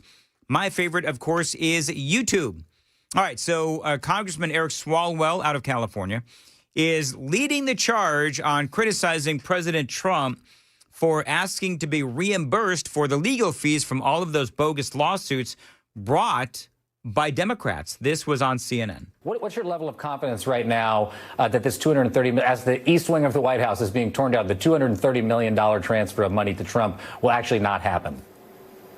Oh, I think he has every intention of doing it. You know, we have to take him at his word because he has been as awful or worse than, you know, what he promised on the campaign trail. So we have to be ready. But again, this is why elections matter. This is why being in the majority matters. And what we can do, Jacob, is to make it clear to anyone who's going to be a part of this type of corruption, get yourself familiar with the House Judiciary and House Oversight Committees, because you're going to be spending a lot of time there answering questions under oath before Congress if you're going to do these type of drug deals on behalf of the president. So that is Eric Swalwell, and obviously not exactly a veiled threat, but they are going to, if the midterm elections, if the Democrats end up winning the House of Representatives, then they are going to go after not only Donald Trump, but everyone in Trump's orbit. And I got to tell you, it is going to be ugly. So this is why, as Eric Swalwell said, elections have consequences. This is why it is so important for the Democrats to lose the midterm elections. We'll have to see how that goes. It is 7:30 on Nashville's Morning News on Super Talk 99.7 WTN.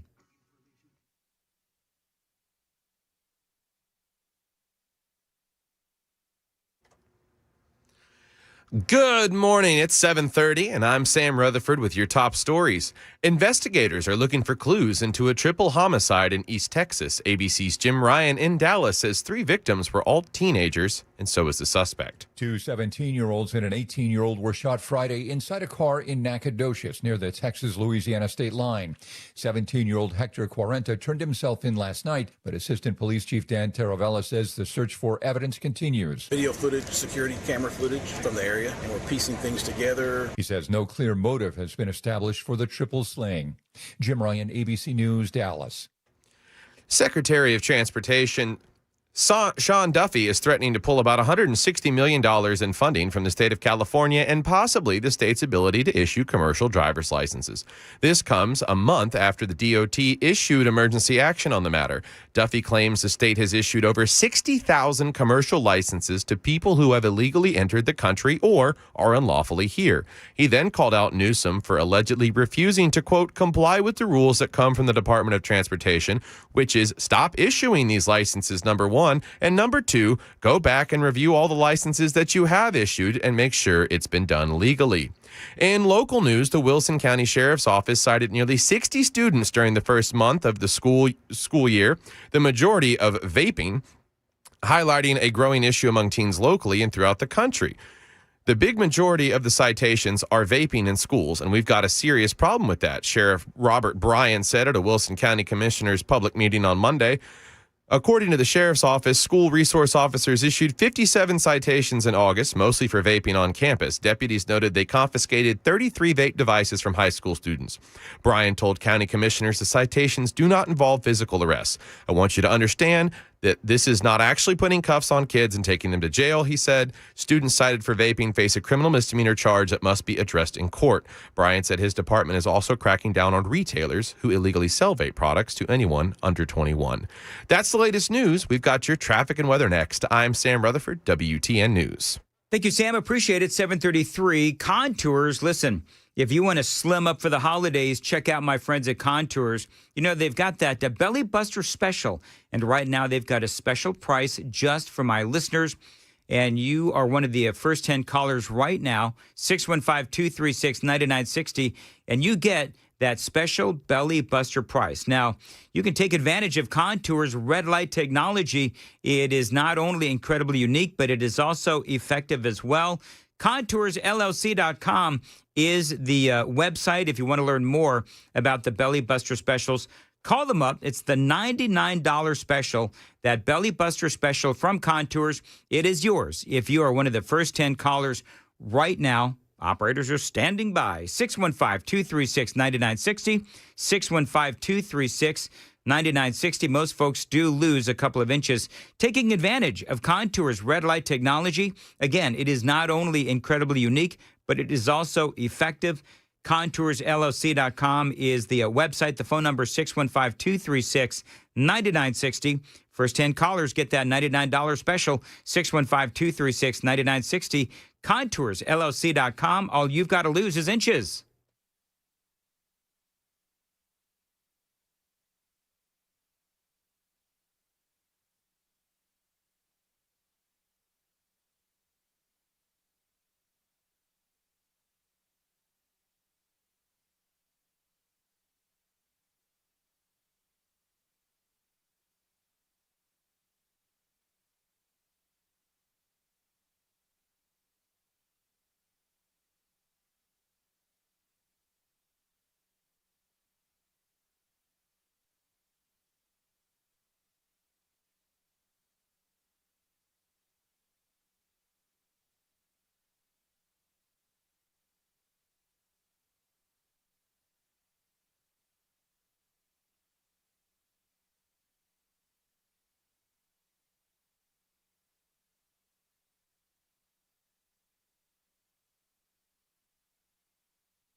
Dan Mandis here, and I got to tell you, my friends can help you if you are suffering from low energy and so forth. They can help you. Now, if you can feel your energy slipping away, you could have low testosterone. My friends at Synergenex and Low T Center, they can help you. Reach out and take a quick and simple T-test and get back on track with pharmaceutical-grade testosterone. Now, some of these other companies, they compound their testosterone, so you don't even know what you're getting or if it's going to even work. Synergenex and Low T Center, they have helped guys at work, the gym, and love. Now, what can they do for you? Find out with a quick trip to the clinic. Find them online, trtmvp.com. That is trtmvp.com. The best you is waiting. Now, guys who have taken TRT say it has completely changed their lives, and you can too. Now, you can get treated at home or at one of their many clinics around town. You can choose, but when it comes to where to go to feel like you again, you need to choose the MVPs of TRT, Synergenex and Low T Center. Find them online, trtmvp.com. That's trtmvp.com.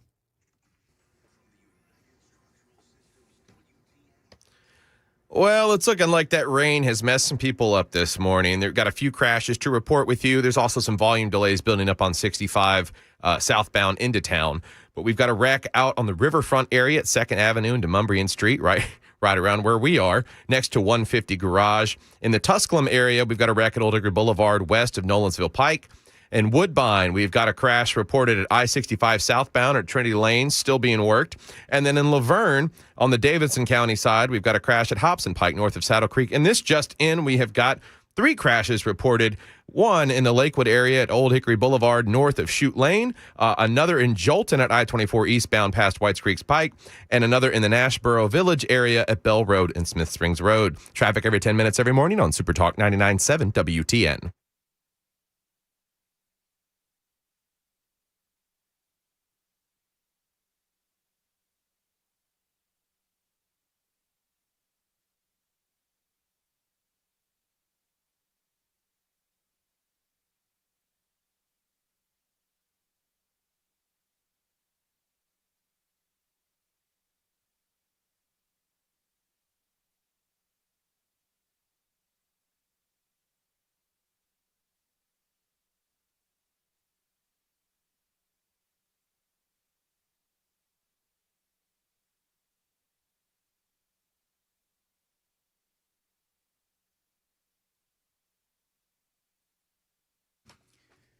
.737 Nashville's Morning News on Super Talk 99.7 WTN. Appreciate you being here on Nashville's Morning News. So, yeah, the government shutdown does continue.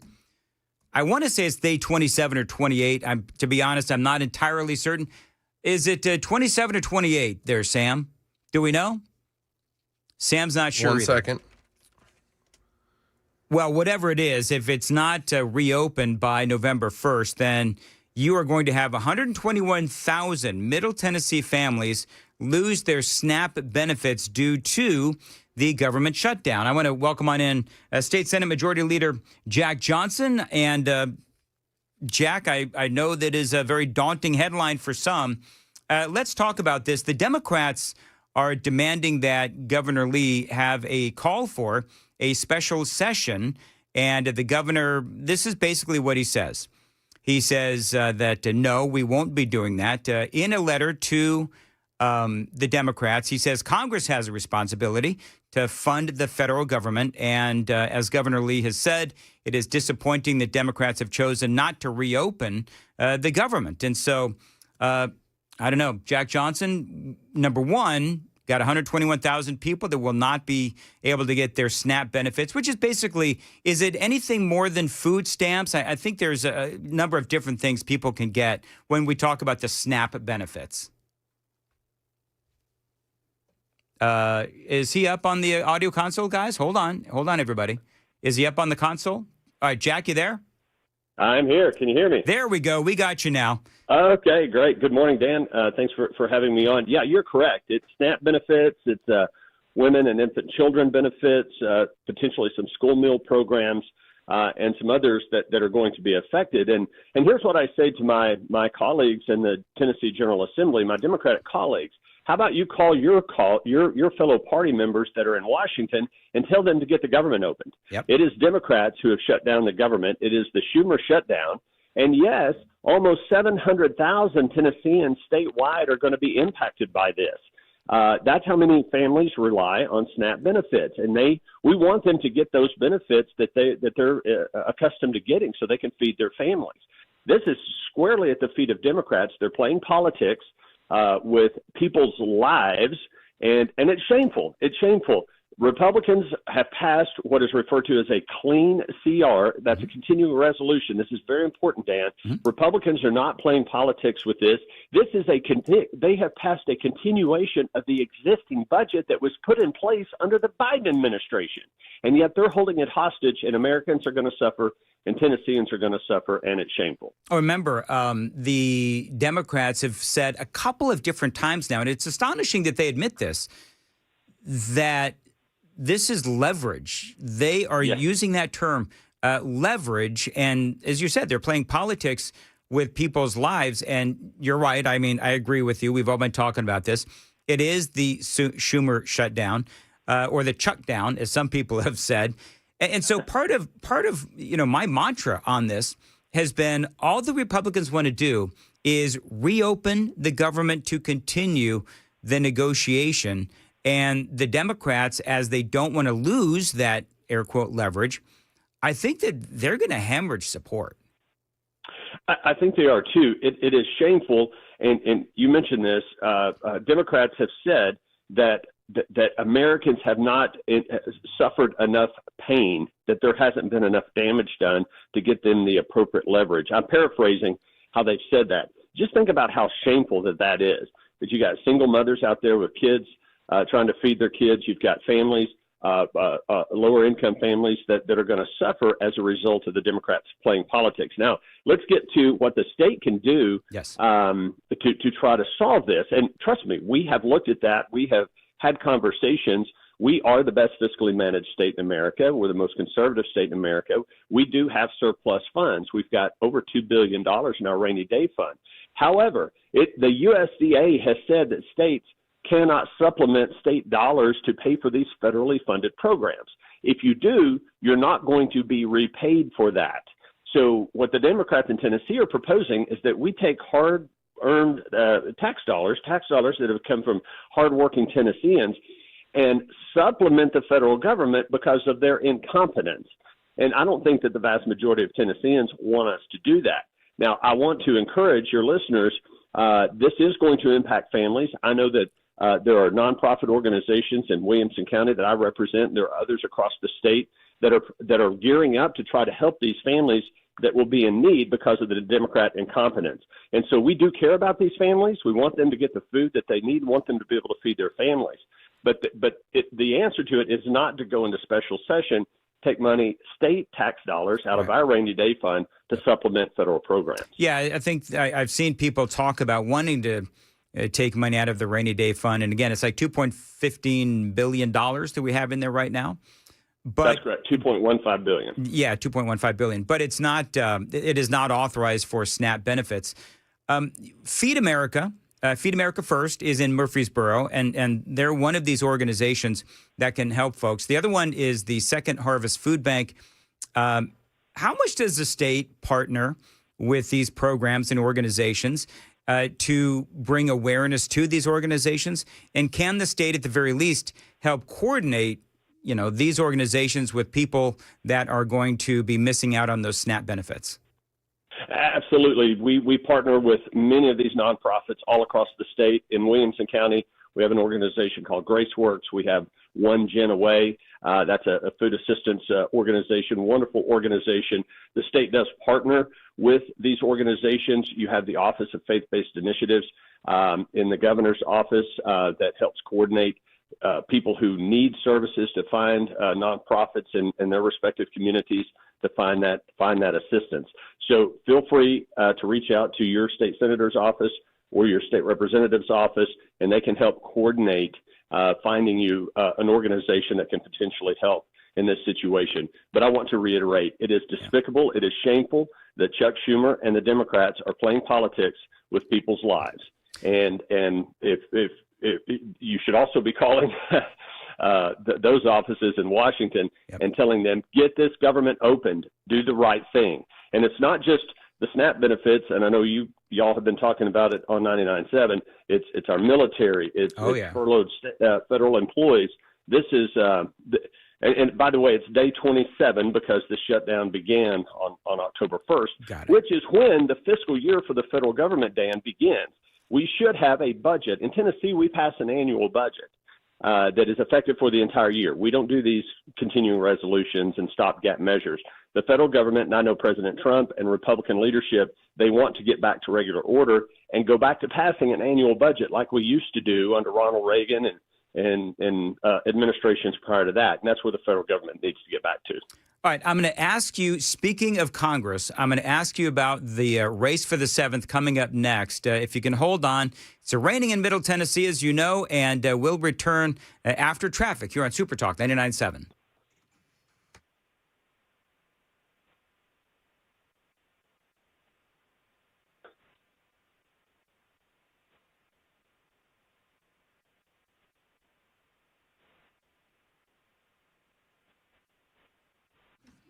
.46, Nashville's Morning News. As far as your weather, cool periods of rain today.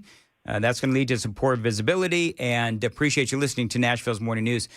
Senate Majority Leader Jack Johnson is joining us. Afton Bain, who, of course, is running for the 7th Congressional District against Matt Van Epp, says that, and this is a quote, "If you think that things are going well, I'm not your candidate." Senator, you've worked with her in the state legislature. Of course, you endorsed Matt Van Epps, but do you have any thoughts as to, number one, what she said there, and number two, do you have any thoughts as to how this race is going to go? Well, it depends on how you define going well. I think that having ICE come into Memphis, getting illegal aliens off the street who are committing crimes, I think that's a good thing. Yeah. Crime has made a drastic downturn in the city of Memphis. I think that's a good thing. I think Afton Bain wants more illegals committing violent crime on our streets. Matt Van Epps will support Donald Trump and be an America First candidate and support Donald Trump's efforts to get violent illegal aliens out of our communities. So that's one example. Another would be Afton Bain is a democratic socialist. As I say, it's a polite way to say a communist. She wants universal health care for all illegal aliens. She wants a government takeover of the healthcare system. Matt Van Epps believes in free market principles. So it depends on how you define going well. I think we want someone to take that congressional seat and go to Congress who will support President Trump and his America First agenda. To me, that's going well, and that's why I'm supporting Matt Van Epps. Well, and let's also not forget that she wants to dox ICE and just all of that. She was online telling people where ICE, was when she was driving around, and she was on Instagram, I think it was. So, I mean, clearly we're all, you and ICE are on the same wavelength. Are you worried at all about low voter turnout in the general election of this special election? I am, and we should be. And for those who live in the 7th Congressional District, I live in that district, you can pull it up online. It's easy to find the map or look at your voter registration card. But if you live in the 7th Congressional District, that special election is December 2nd, is Election Day. Early voting will lead right up to Thanksgiving. Make sure you go vote. A lot of folks, when you look at the voter turnout in the primary, it was pretty low. We've got to make sure Republicans get out and vote for Matt Van Epps. We anticipate that the Democrats are going to make a serious run at this because of that potential low voter turnout. And Afton Bain should not be taken for granted. She's a hard worker, and she can raise money, and they're going to make a hard push to try to flip that seat. And it would be a flip, Dan. It's been held by Republican Mark Green. Prior to that, it's held by Marsha Blackburn. It's been a Republican seat for a long time. It would be a tremendous victory for Democrats if they were able to sneak in a Democrat and win that. We cannot let that happen. Republicans have to get out and vote early, get it done. We got the holidays coming up. People will be traveling and have other family plans, and that's understandable, but make sure you go vote. All right. As always, great input and perspective from State Senate Majority Leader Jack Johnson. Always great to have you on. And, we here at WTN, we are going to nag you folks in the 7th. Vote, vote, vote. It is 7:51 on Super Talk 99.7. By the way, we do have another state senator coming up. Brent Taylor out of Memphis is going to join us coming up at 8:06. He's got a big announcement to make as far as something that he is trying to do in Memphis. So we've got that update coming up from West Tennessee. And we have a news update with Sam Rutherford coming up at 8 o'clock. Sam, what do you got? Well, Fort Worth, Texas police are pulled off a daring rescue the other night. And could one school's football program break a 90-year-old record? Those stories and more on Super Talk 99.7 WTN.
Selling your home can be stressful, but it doesn't have to be.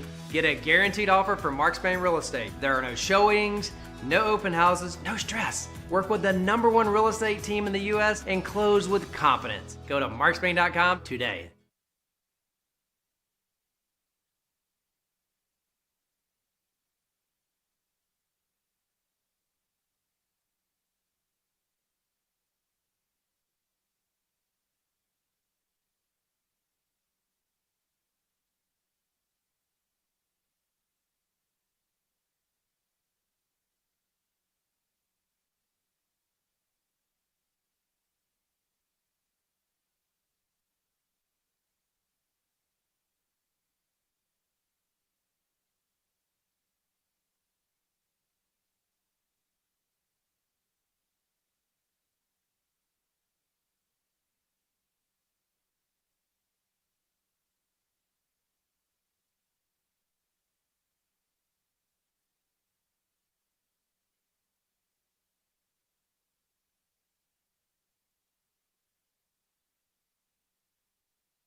7:57, Nashville's Morning News on Super Talk 89.7 WTN.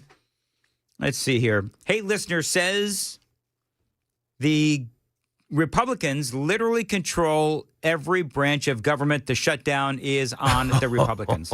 Hey, hate listener, do you know what you need to pass a resolution? 60 votes. Why are people so dumb? I will say to the hate listener, you need 60 votes in the Senate, and every Republican in the Senate, I believe, has voted for this, and 3 Democrats have also voted to keep or to reopen the government. So the Republicans can only do so much. Donald Trump wants the government open as well. So I think that there's a lot of people, though, Sam, believe it or not, a lot of people do ask that.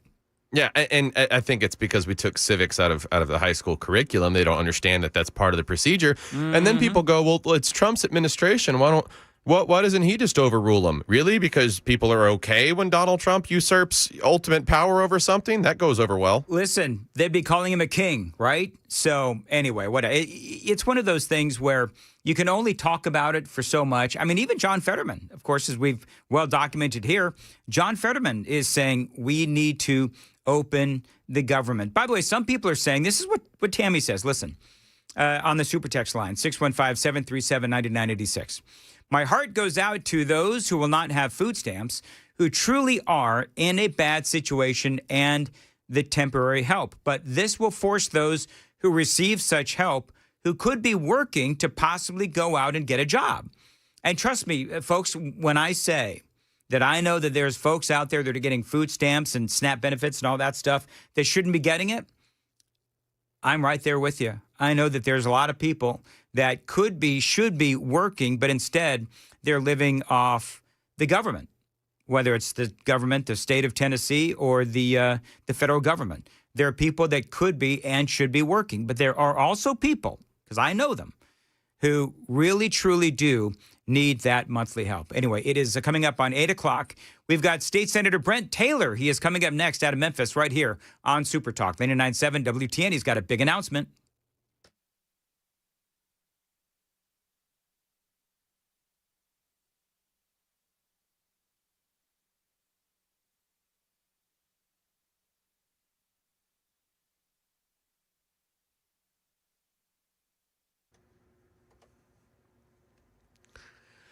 Good, wet and rainy morning. It's 8 o'clock, and I'm Sam Rutherford with your top stories. Extraordinary details in the rescue of a baby girl found pinned under a car in a rollover crash Thursday on Interstate 30 in Fort Worth. ABC's Allison Kosick. The officers get other drivers who had stopped at the scene to help them lift the car, raising it just enough for one of the officers to grab the child's leg and pull her to safety. She was unresponsive but had a pulse. The officer turns her head to the side and opens her airway. She has a pulse. After 2 long minutes, there it is. Come on, baby. The girl begins to make noises. There you go. There you go, Mama. The officers just happened to be nearby before the crash. Fort Worth PD saying that they are beyond proud of the officers involved, and the baby is expected to make a full recovery. A near tragedy averted Sunday in New York City Park in Queens. Retired police officer Paul Pinsdorf jumping into the East River to help save a mother who authorities say was trying to drown herself and her 5-month-old baby. I had to manhandling pull her back, and I had to be careful because I was watching the baby too. Was she going to squeeze too hard and everything? She resisted the whole time, and thankfully, though, it worked out. Despite a language barrier, authorities say the 30-year-old woman and the baby were both saved and are now hospitalized.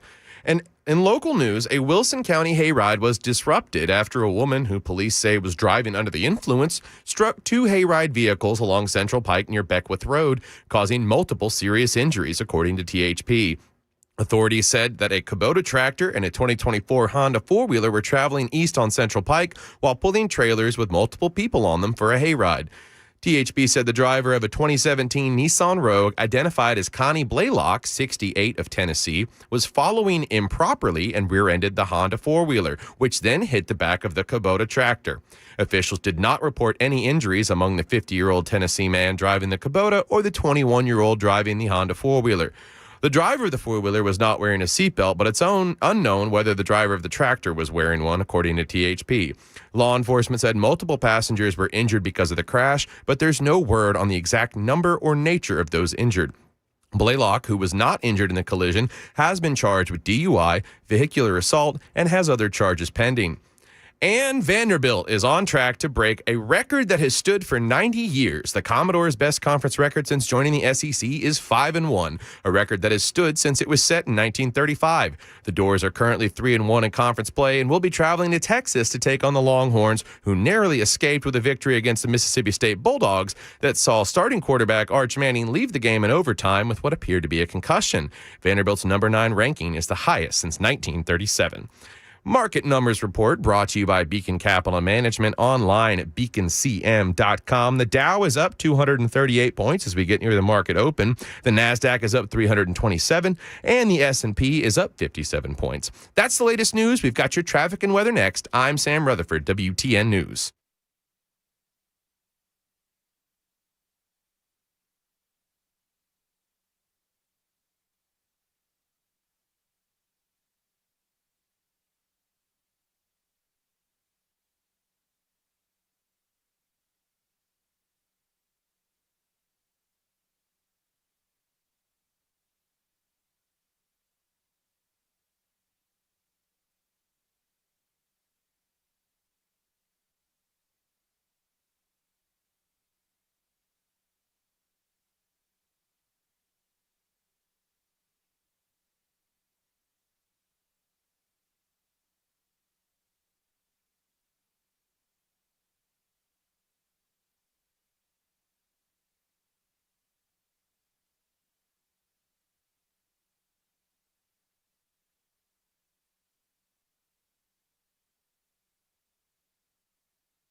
Okay, we got several accidents to report to you this morning as they just keep piling it up. Let's see. Start with the latest one. Out in the Priest Lake area, Davidson County at Smith Springs Road, east of Rural Hill, there's an accident report on my MNPD. And still Riverfront, 2nd Avenue. Oh, that crash actually just got taken off. Out in Nashboro Village, there's a crash at Bell Road and Smith Springs Road. Hendersonville, a crash reported at East Main Street and Center Point Road. Stop-and-go traffic from being on Veterans Boulevard there. South Side in Davidson County, we got a crash with the right shoulder blocked on I-40 westbound before Hermitage Avenue, exit 212. Woodbine still have a crash there with the Gore blocked on I-24 westbound at the I-440 exit 53. Madison, a crash at Old Hickory Boulevard east of Marthona Road.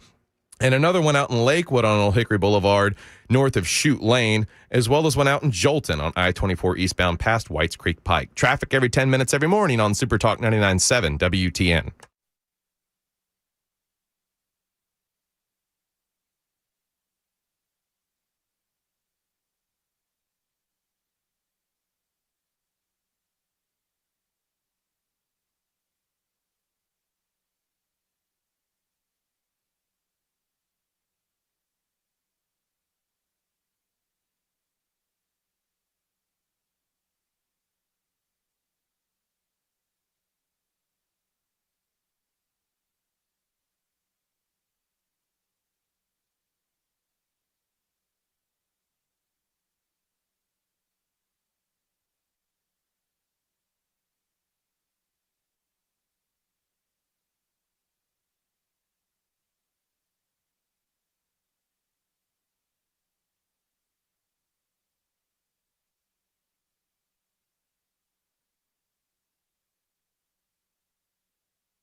8:07, Nashville's Morning News on Super Talk 99.7 WTN. Super Text line is open, 615-737-9986, 615-737-WWTN. I want to welcome on into the program State Senator Brent Taylor out of Memphis. And Brent, it is always great to have you on the program. Lots of reasons to have you on today. Let's talk a little bit about the legislation you said that you're going to be filing today, which is going to really keep an eye on the district attorney there, Steve Mulroy. Is it called the DA Accountability Act? Thank you for having me, and it is always great to have my friend, Senator Jack Johnson, be my warm-up act. So I am glad to be on the program. We'll let him know you said that if he's not listening. That's right. Thank you. Hey, so today I will be filing a bill that is called the Memphis Safe Task Force DA Accountability Act. And if you recall, Dan, when I testified before the United States Senate Judiciary Committee, I explained to them that this Memphis Safe Task Force, a lot of effort and time and money is being poured into Memphis, but the weak link remains our Soros-backed district attorney. And of all these arrests that are taking place, and it's been about 1,600 arrests, most of those will be charged at the state level. And so what my bill will do is it will require the district attorney for any cases that are referred to him from Operation Viper or Memphis Safe Task Force, that if he downgrades, dismisses, reaches a plea agreement, or otherwise does not prosecute the cases that come from those operations, he has to certify that in writing to the U.S. Attorney in Memphis and also to the legislature. So he'll get to keep his discretion, as all DAs have, and they have a lot of discretion, but he will have to explain how he is using his discretion. And the idea is that it will keep him accountable to ensure that he does not just wait this out and then start dismissing these charges. So what happens if you see some of these examples where the bad guys are getting away with stuff? I mean, is there any kind of, you say hold him accountable, but what does that mean in practical terms? Well, what that means is that he will have to do it in writing. It will be public, and the public will hold him accountable. And look, one thing we've noticed that is when a pressure is applied to him, he will move. You know, Speaker Sexton and myself have beaten him like a rented mule to try to get these cases to trial, and he's gotten better at it. He has improved his rhetoric, and he has actually prosecuted a few people only because we've been raising 10 kinds of fresh hell to ensure that he does it. The new U.S. District Attorney out there in Memphis is a guy named Michael, is it Donovan? Mike Donovan, that's correct. Yeah, he was nominated and appointed by President Trump. So he's a law and order kind of guy. So it sounds like he's on the same wavelength as you folks. Absolutely. He was actually the district attorney in a nearby judicial district down here near Shelby County. He was the U.S. attorney in the first Trump administration, and now he's back for his second act, and he is indeed a law and order district attorney or U.S. attorney. So I guess the question is, all right, so if Mulroy, District Attorney Mulroy, if he still continues with his soft on crime policies, because I don't necessarily see him changing his stripes, is there anything that the state legislature can do to either remove him or somehow come up with an option to make sure that the bad guys go to prison? The legislature can remove him. There are two ways a district attorney or a judge can be removed. One is through impeachment, which is the highest bar because they actually have to have committed a crime in order to be removed through impeachment.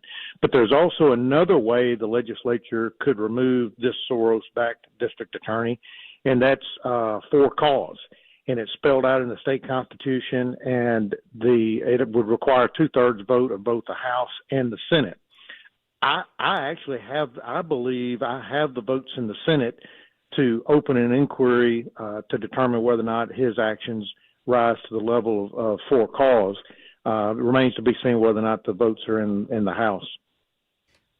Over the last couple of months, you've had about, 2,000 arrests now with this surge in Memphis. So have you noticed anything alarming yet as far as maybe it's too early, but as far as the soft on crime policies of Mulroy, have you noticed anything yet that is concerning? It's too early for the actual cases themselves, but I can tell you he has bitched more about the crime level in Memphis, and he's saying that our jail, which is over capacity, he's saying we need to quit arresting people and putting them in jail because there are too many people in jail, when really he should be in court every day prosecuting people and getting people out of the jail because they're sent to the state penitentiary. So he has just continued to complain and moan and groan about this whole operation, when really he should embrace it and be taking this opportunity to have a new Memphis. Because after all, I have worked hard to make Memphis matter by trying to make Memphis safe, and we're well on our way. I love what you're doing, and State Senator Brent Taylor is joining us out of Memphis, where Memphis crime, the numbers are at the lowest point in years. That's good. And let's talk about this Make Memphis Matter challenge that you are doing right now. I love this. What is the challenge, and how is it going? Yeah, so you remember a few years ago they had that ALS challenge where you challenge people to get a bucket of cold water dumped on your head. It's very similar. It's the Make Memphis Matter challenge.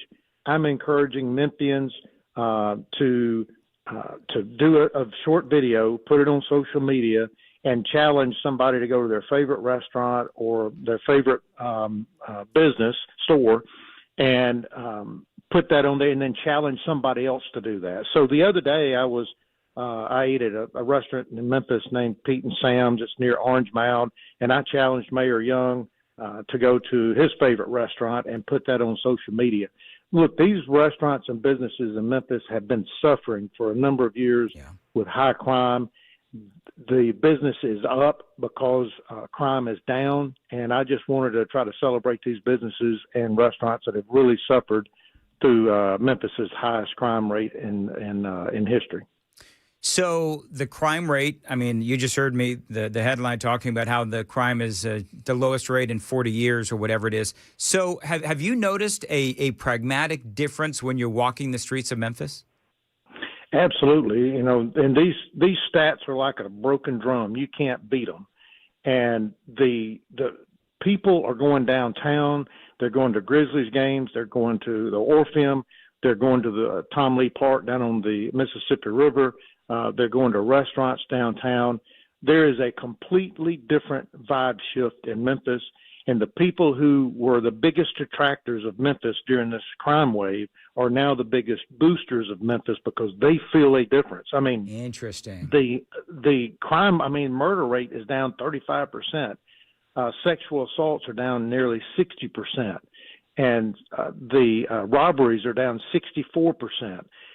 You feel it in the air in Memphis. And this is what I have been asking for since I've been in the Senate. To make Memphis matter, we have to make Memphis safe. I love that. And I know that Paul Young, the mayor, had some issues there. Just real quickly, he had some issues there in the beginning. Is he starting to come around?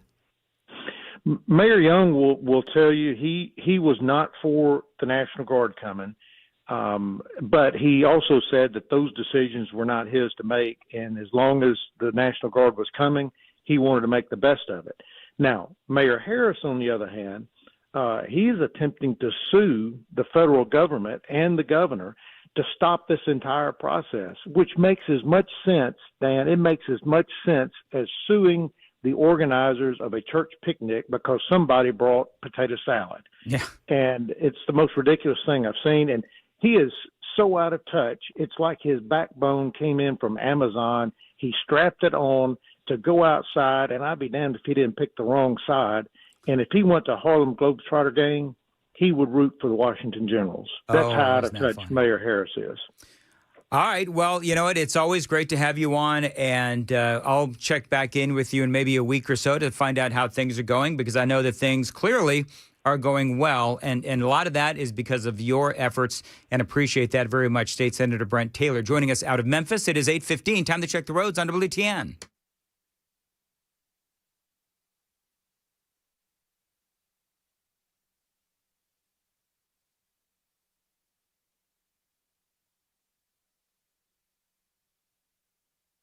accident north of Shoot Lane. I'm Christy O'Brien. 8:16 on Nashville's Morning News on Super Talk. As far as your weather goes for today, cooler, periods of rain as well, slippery roads, a high of 59. Feeling like 56. Appreciate you listening to Nashville's Morning News on Super Talk 99.7 WTN. It is that time of year, friends. Katie Ishii is joining us every year, Katie, at this time. You and I talk about the big Highway 41 toy convoy. And this is for kids. Every year it gets bigger and bigger. And this out in Wartrace. This is your passion. And it is coming up this Sunday, November 2nd. You've got to be excited. Oh, I can't even breathe. I'm so excited. We've got so much happening this year. I'll start with just get through it all. We begin in Raiders Academy. Lineup starts at 9 a.m. At Raiders Academy. It's 865 McMinnville Highway in Manchester. That's at exit 111. And lineup starts at 9, and we roll at noon. It's like a big cruise in for the first 3 hours till we start rolling. And you've got Katie, you've got all these motorcycle riders that come in. I mean, it's one of these. When I say toy convoy, it is literally a convoy with all the motorcycle riders and the pickup trucks and the American flags, and people are throwing a bunch of stuffed animals and toys into the back of their pickups and so forth. Right. It's amazing the people that come in for this convoy. They're coming in. I've got people I know coming from Florida, coming up to ride in it, and we're going to have the toys going out. Well, to start with, we have a police escort from Manchester. We leave at noon, and we go hit 41 and go out to Beach Grove, take 64 and go into Wartrace, and we'll end up at the park. Even CSX is stopping the train for us. That's awesome. And so, because that crossing, I told them, I said, if y'all block that crossing, we're done. And so they said, we're all aboard the convoy. And somebody else that's on board this year is the Life Team, Air Evac team that's flying in from Coffee County. They were just ranked one of the top 3 bases in America. Mm-hmm. And so we're happy that they're going to come spend the day with us down at the park. And we've got Webb Schmidt. He's a great little guitar picker, and he's going to be doing the national anthem for us. Our Grand Marshal is Roger Piggott, from Iceman TV Productions, who is working on a series called the American 250 Patriot Nation TV series, and we're supposed to be featured on there. And so everybody's really excited. I've been calling hot rodders in my show entries all the way back to 2013. Well, Katie, let me ask you this: who are the kids that are getting these toys? The kids in Coffee and Bedford counties, they go out, they sign up with programs like through Manchester Police Department or the Steve Graves, Gene Taylor Christmas Foundation through the Coffee County Rescue, and then Bell Buckle and Wartrace Fire Departments are also going to be distributing the toys. And people get in touch with them, and they sign up with them. Each department has a different way of helping, the people in their area. So that's a big help, for me to get for the toys to reach a kid. What kind of toys do you need? Everything from baby toys to teens. The teens get left out a lot. And, but teenagers still have Christmas. And so if y'all could think teenager, a lot of y'all think teenager. But we've had so many toys that come in, and we have filled up a couple trucks, and I'm expecting to do that again this year. Mm-hmm. But we end up at Winnett Ayers Park. That's down in Wartrace, and we'll come over by the hotel, and it'll be behind there. It's a large field, Winnett Ayers, and the one with the circle driveway is where all the show cars will be parking, and all the other vehicles will be parking over the horse show grounds. I've got about 7 fire departments coming in to ride in the convoy this year. Well, you got to love it. Katie, let me ask you, we're out of time, but where can people get more information? I know that you've got a Facebook page, right? Yes, it's Highway 41 is spelled out, FORTYONE, toyconvoy.com. And please, I was going to tell people, do not give online. because there's a lady that hacked my page and she's asking for $30 a vehicle, and it's a foreign account, and it's through Venmo. So please don't give. If they want to give and help the convoy, they could send a check to P.O. Box 72 in Normandy, Tennessee. Well, Katie, this is why we can't have nice things. I know. I couldn't believe it. Some total stranger called me and told me about it 2 weeks ago, and there she had my face. She had my maiden name and everything. Wow. I was like, wow, don't you have a life? All right, Katie. Well, thank you very much, and love what you do. Love that you're doing this again every single year. It seems to get bigger, and I love what you're doing for the kids and all that information.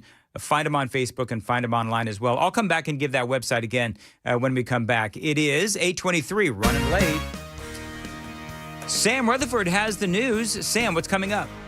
Well, the Trump administration sends a glaring warning amid the Schumer shutdown, and a convicted felon is facing new charges from over the weekend. Those stories and more on Super Talk 99.7 WTN.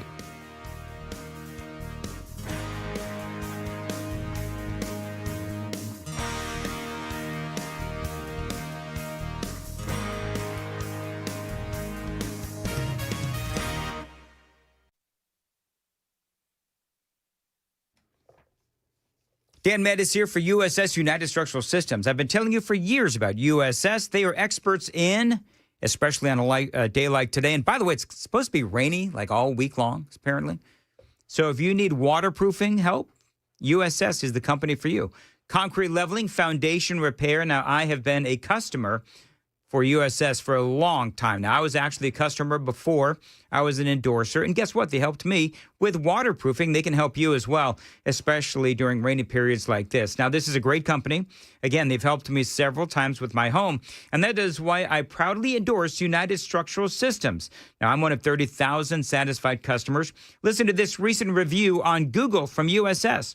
Guy says that they were highly professional. The crew was phenomenal from start to finish. They treated his home as if they were working on their own. And he does indeed give United Structural Systems 5 stars all the way. USS, they won't charge you for any unnecessary repairs, and you won't pay a dime until the work is done and you are a satisfied customer. And they can help you with basement and crawl space waterproofing, basement wall stabilization, and foundation repair.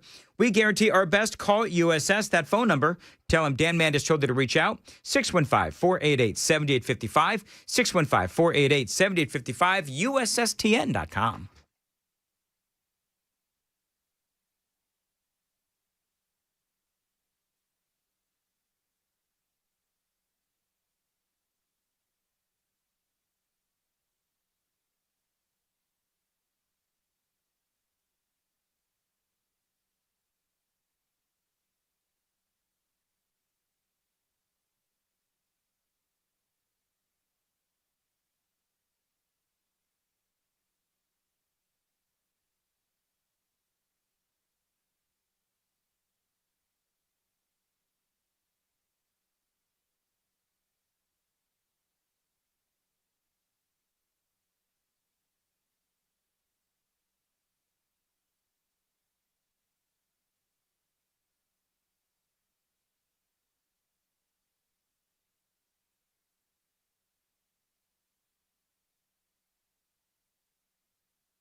Dan Med is here. It is spooky season. Don't be tricked. Let the home experts at Busy Bee Plumbing, Heating, and Cooling treat your family right.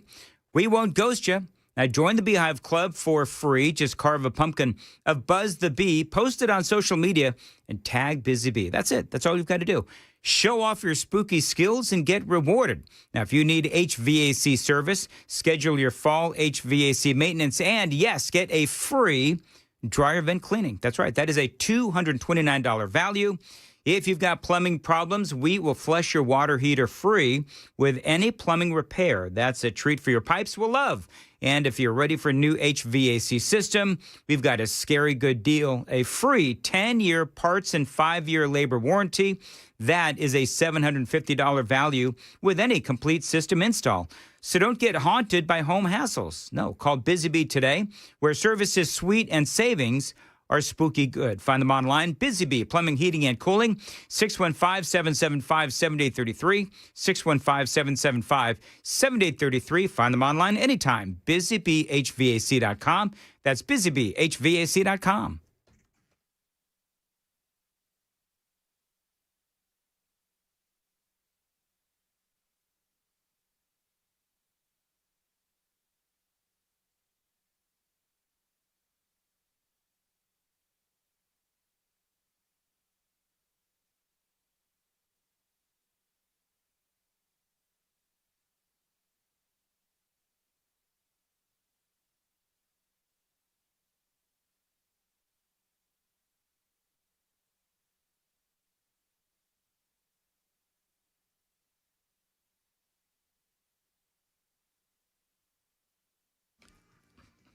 $8:29, Nashville's Morning News on Super Talk 99.7 WTN. By the way, I've got a big announcement to make, and I'm going to make it during the crisscross handoff that is coming up just momentarily. A big announcement coming up. Sam, do you know what the big announcement is?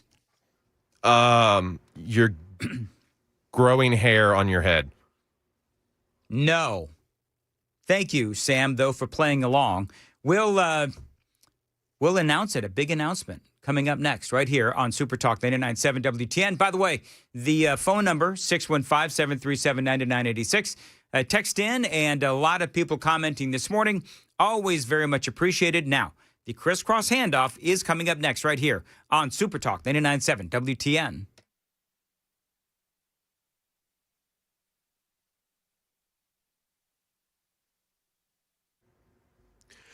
Good morning. It's 8:30, and I'm Sam Rutherford with your top stories. The Trump administration said it would not tap roughly $5 billion in contingency funds to keep benefits through the Supplemental Nutrition Assistance Program, commonly referred to as SNAP, flowing into November. That program helps about 1 in 8 Americans buy groceries.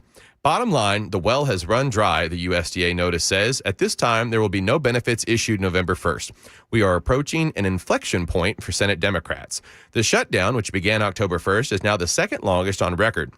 While the Republican administration took steps leading up to the shutdown to ensure SNAP benefits were paid this month, the cutoff would expand the impact of the impasse to a wider swath of Americans, and some of those most in need, unless a political resolution is found in just a few days. Democratic lawmakers have written to Agriculture Secretary Brooke Rollins requesting to use contingency funds to cover the bulk of next month's benefits. But a USDA memo that surfaced Friday says contingency funds are not legally available to cover regular benefits. The document says the money is reserved for such things as helping people in disaster areas.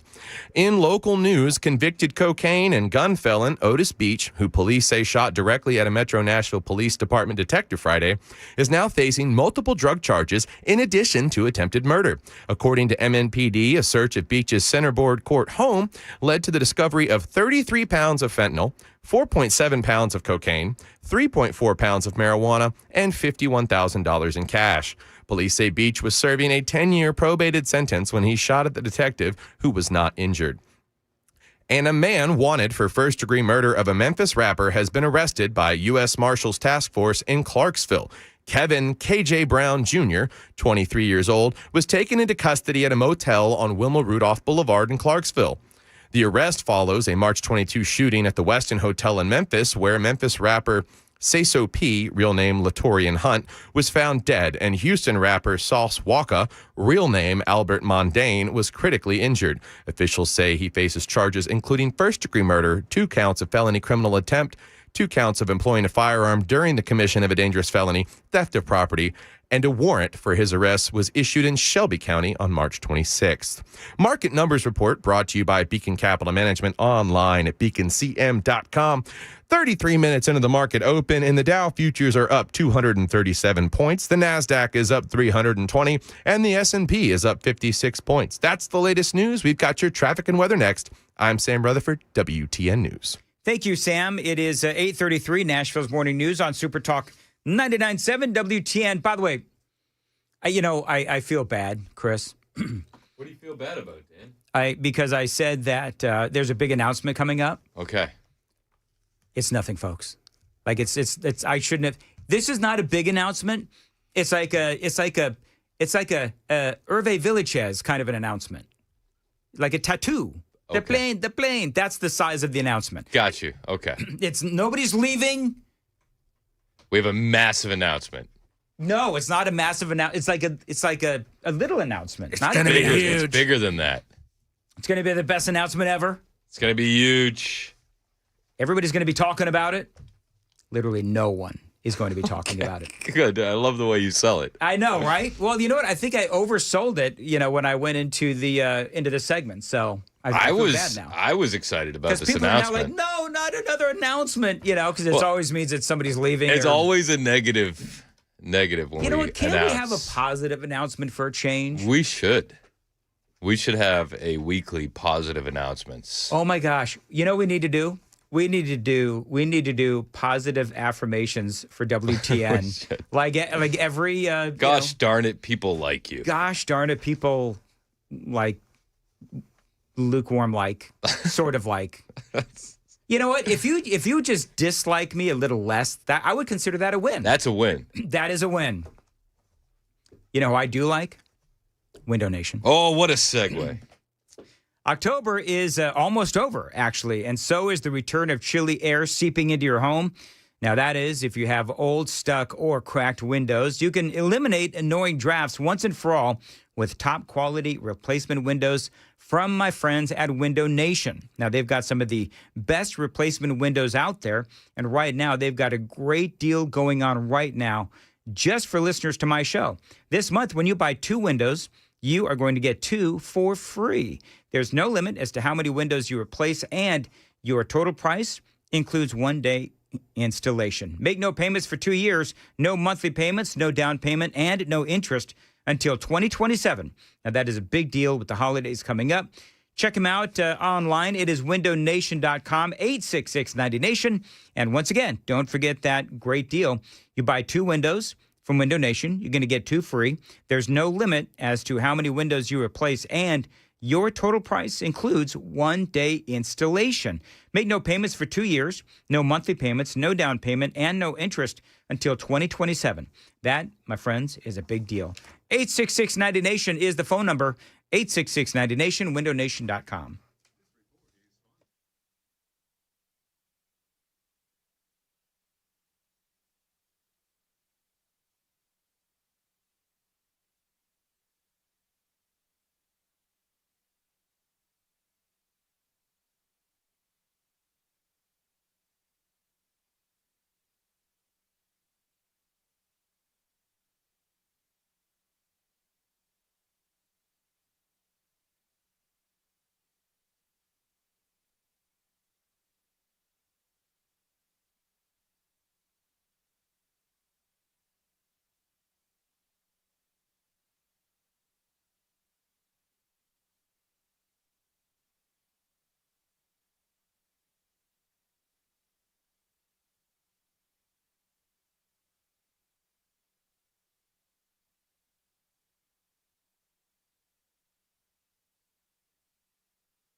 Okay, drivers, got a few accidents to tell you about. If you're coming in from the Lebanon Gallatin area, there is an accident out on 109. We've got a vehicle versus a deer.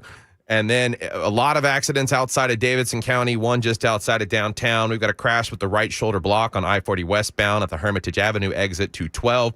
Got a crash in Madison over on the Old Hickory Boulevard east of Marthona Road. And then in Donaldson, have an accident out at the McCampbell Avenue east of Donaldson Pike. And another crash out in Woodbine reported at I-440 westbound at the Nolensville Pike exit 6. Traffic every 10 minutes every morning on Super Talk 99.7 WTN.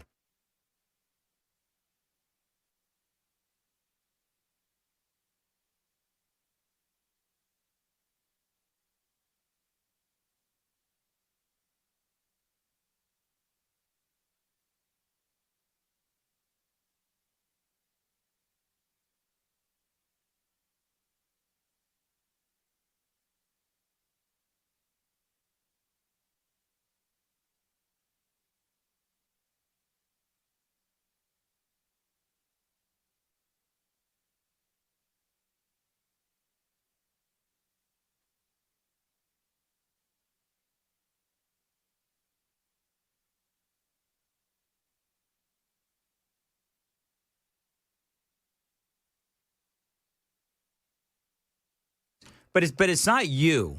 I just want you to know, Chris. So Chris is trying to big time the host in here. What do you mean? Oh, you know what you just did. What did I do? Chris says, "Oh, my video on illegal truckers got 12,000 views." I was surprised. What do you want? Like, okay. Okay. All So right, no. Let's zoom out a little bit for a second. Dan says me. It's not making any sense. The new Mostly Peaceful episode isn't in the Mostly Peaceful podcast placement. Right. It's not. And he's very upset about it. I'm very upset. And so I go into the YouTube page, which I don't often do. Yes. And I'm in the backside, digging in there. Getting yourself all dirty. Getting in the weeds. Wash your hands. And then I see the podcast, the new episode of Mostly Peaceful. Yeah. Where I besmirch Halloween. You sure do. And I've put it in the right place. Upon examining the video views, I noticed something that I hadn't noticed before. Yeah. And that was that my illegal alien trucker video with Danielle Chaffin, which was fantastic. Great interview. It was. Got 12,000 views. So I said, oh, wow. That video got 12,000 views. Chris has this. And then Dan is like, he gets mad at me for noticing. Chris has this thing about surrounding himself with beautiful women on the radio and online. Oh, my gosh. That's what it is, Chris. Just so you know. I surround myself with smart people. The looks just, I don't know. It just happens. You just happen to find, good-looking, smart women to help you on your radio show. She's a third-generation trucker. Let's just to be fair. Yes. Her Twitter profile picture was a cartoon. I had no idea what I was walking into. I knew that she had good trucking knowledge and her reporting was solid. That's what I based scheduling the interview on. By the way, that was a really good interview. And She's a beast. If you have not seen it, very seldom do I sit in my car and listen to things anymore. I sat in my car and I listened to that whole interview. It was very well done. She is very smart. Danielle Chaffin, she's on X. Maybe Danielle with 3 E's at the end. Chaffin. Okay. But she was brilliant, and she knows the trucking industry in and out. And she's so young. Yeah, we're gonna have her on again. She's a third generation trucker. She works in logistics, so it's in her blood. I bet she knows how to drive a stick shift. Probably. Does she actually drive? I don't know. I didn't ask. All right, very good. Out of all the things that I could have asked in the interview, I didn't ask. Do you know how to drive an 18-wheeler, ma'am? I think that would have been a good question. Okay. Definitely more qualified than someone that California's been issuing CDLs to. Were you inspired by BJ and the Bear? You know what that is, right? I don't. Sam, do you know what BJ and the Bear is? Sounds old. Greg Evigan was a truck driver. Greg. And Greg Evigan had a monkey that he called Bear, BJ and the Bear, and they drove. Did they? Around. Yes, they did. It was from point A to point B. And all the adventures in between. All right. Can we spin out of this and talk about my big announcement? Yes, I want to hear. I want to hear your big announcement. We're all excited. We now have edge of our seats. We now have 12,000 subscribers to Facebook. Or no, to YouTube. You blew the big announcement. I shanked it. Yeah, on YouTube. That's a big deal. 12,000. That is a big deal. And it happened during my show. I want everybody to know that all the big... Shut up, Sam. I want everyone to know that all the big milestones happen on my show. That's it. It's almost like it's the first one on the air. I'm sorry, Sam. Shouldn't you be writing your next newscast? Oh, I got it ready to go. Do you? Yeah. So apparently every one of those subscribers watched my illegal trucking video. All right, so real quick, you had a baseball practice that we did. It was parents against the kids. So we did parents versus kids. So we lost our game on Friday, which is fine. That's fine. Listen, it's not. We could whether you afford win or one loss. lose. We still are in the playoff hunt. We're still on our way to the championship. And game. I'd be willing to bet that you played better than the Titans. We did. That is a low bar. But so we had a big practice to get them ready yesterday, and we decided to do parents versus kids. Okay. So I got out there, and I'm at the plate, and my son's pitching to me. Yeah. Strike one goes by. I watched it. I was waiting for it. You're timing him. I'm timing him out. You're timing the pitcher. That's what you're doing. Strike two, like almost immediately after that, and that one got me swinging. Okay. So I decided, like any mature adult would, I'm not going to get struck out by a kid. So on the next pitch, I leaned in, and I got beaned. You leaned into a pitch? I leaned in. You sound like the kids on the other side. I said, quit belly aching. He hit me. You know, there's a... I took my base. If this were pro ball... I took my base. They would, quite possibly make you stay in the batter's box because you leaned into the pitch. Well, it wasn't pro ball, and we didn't have an ump. And that kid hit me. Fair and square. Did you say you were batting against your son? Yeah. Wait, which one? Brooks. Hey, Brooks, next time throw a high hard one at his head. The high cheese. Yeah, you throw the high cheese at Chris. I wasn't going to be embarrassed by some kids. Okay, so was that your only at bat? No. I went up again. And? I may or may not have leaned in and got hit again. Oh, my goodness gracious. What is wrong with you? It was fun. They weren't throwing that hard. Were you like, oh, my arm. Oh, yeah, I really played it up. Man, really. I limped to the base. Fall to the ground. Oh, it was awful. All right, so if your kids are listening right now, Brooks? Yep. Brooks, listen. First of all, you were pitching really good. It's not your fault that your dad leaned into the pitch. I had to. You know how to pitch, Brooks.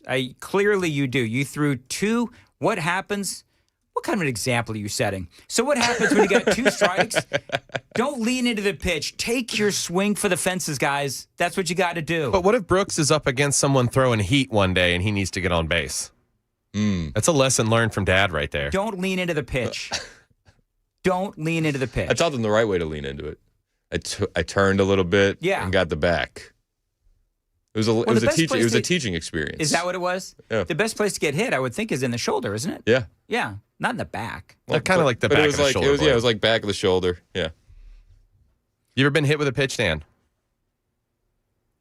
You know, I don't think I have. You know why? Because when I played ball, you hit them. No, when I played ball, I was I would never crowd the plate. Do you know why? Because I didn't want to get hit with a pitch. There you go. Yeah. Smart. Mm-hmm. See, you could have learned something from my lesson had I been coaching. I'll tell you what did happen to me. I was a pitcher one time, and I would pitch, and of course it was T-ball. Wait. So in my little league, so you're not. So you're playing the pitcher position, but you're not actually pitching. Well, I would pretend to throw the ball. Okay. Yeah. Nailed it. I'd pitch like Louis Tiant, the whole thing. Right down the middle. Right down the middle. Guy hits the ball, hits me square in the forehead. Oh no. Oh, and this was one of the bigger kids that hit me right square in the forehead. One of those kids that you got to check the birth certificate on. I am 12. Yeah, that's basically it. And I think he was a ringer. And oh my God, I go home because it was my dad had taken me to the game. My mom didn't go. So I walk into the door And I've got this big welt on my head. And my mom just immediately freaks out and starts yelling at my dad. It was your dad's fault. It was my dad's fault. That's what she thought. What did you do to him? And I'm like, and so the whole chaos, right? And so I said, no, Mom, the batter hit the ball and it hit me in the head. And then, of course, my mother starts yelling at my dad. Why did you let him play pitcher? You know he's only good enough to play right field. Oh, no. No. That was the conversation, because I was a chronic right fielder. Because I wasn't very good. We have a rule, no sandcastles in the outfield. No picking the dandelions, right? Yep. Is that what they call when you blow the thing? And yeah, little white things. Yep. Brooks says he wants to come over to your house for batting practice. Do you know what? That would actually be fun. That would actually be fun. You know what? We'll meet at a Murfreesboro Park next time in the borough.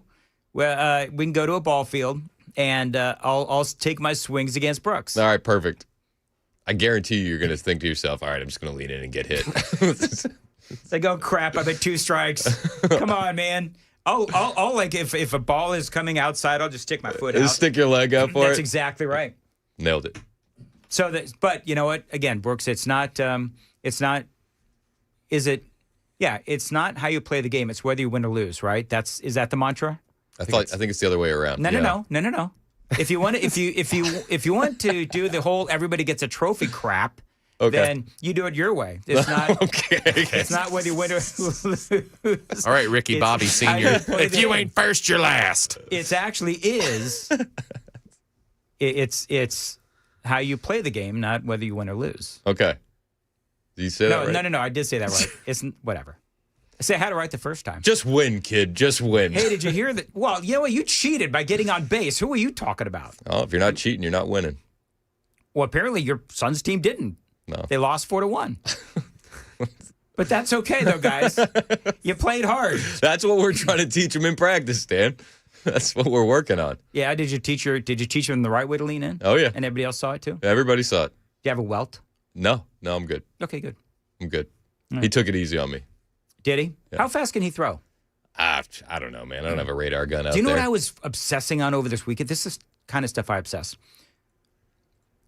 So did I ever tell you I'm obsessed with the knuckleball? Okay. Have I told you that? Do you know what a knuckleball is? Yes, I'm aware. So I obsess on the knuckleball.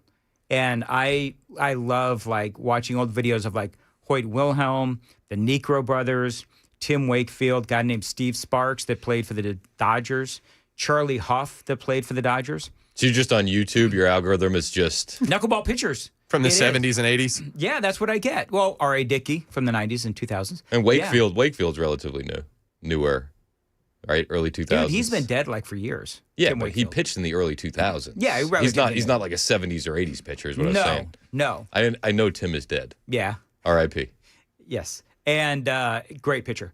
But yeah, and I obsess to this day. I want to hire like a knuckleball pitcher just to show me how to throw the ball, to throw a knuckleball. Okay. I don't know anybody though who. They make those special wiffle balls that you can do that with. No, man, you got to use an actual ball. Otherwise, you're cheating. Like when Chris leans into a pitch. 8695 texted and said, "It's not how you play; it's about covering the spread."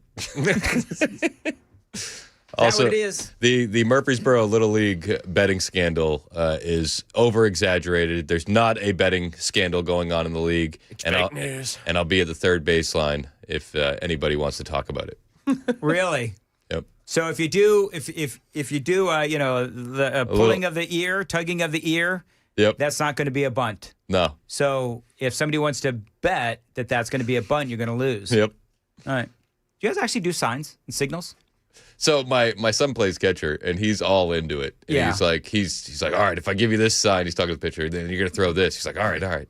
Yeah. And then it's just throw and pray, baby. Throw and pray? Yeah. That's funny. Now, are you going to teach him the slider? We're gonna work on it. And the curve? Of Here's course, what of you need course, to- I'm gonna teach him the curve. Here's what you need to do. Make sure that you blow out his elbow by 17. Okay. Be like all the other good baseball dads. There you go. Blow out his elbow at 17. Perfect. Thanks for the advice, Dan. I'm moving right along. Let's see here. What do we Did you have anything for this, or are we just gonna? I think that was it. I brought the baseball story, and then Okay, very now good. I feel guilty now.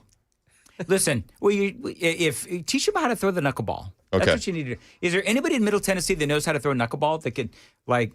Oh, I'm sure. With there's so many like former baseball players around here.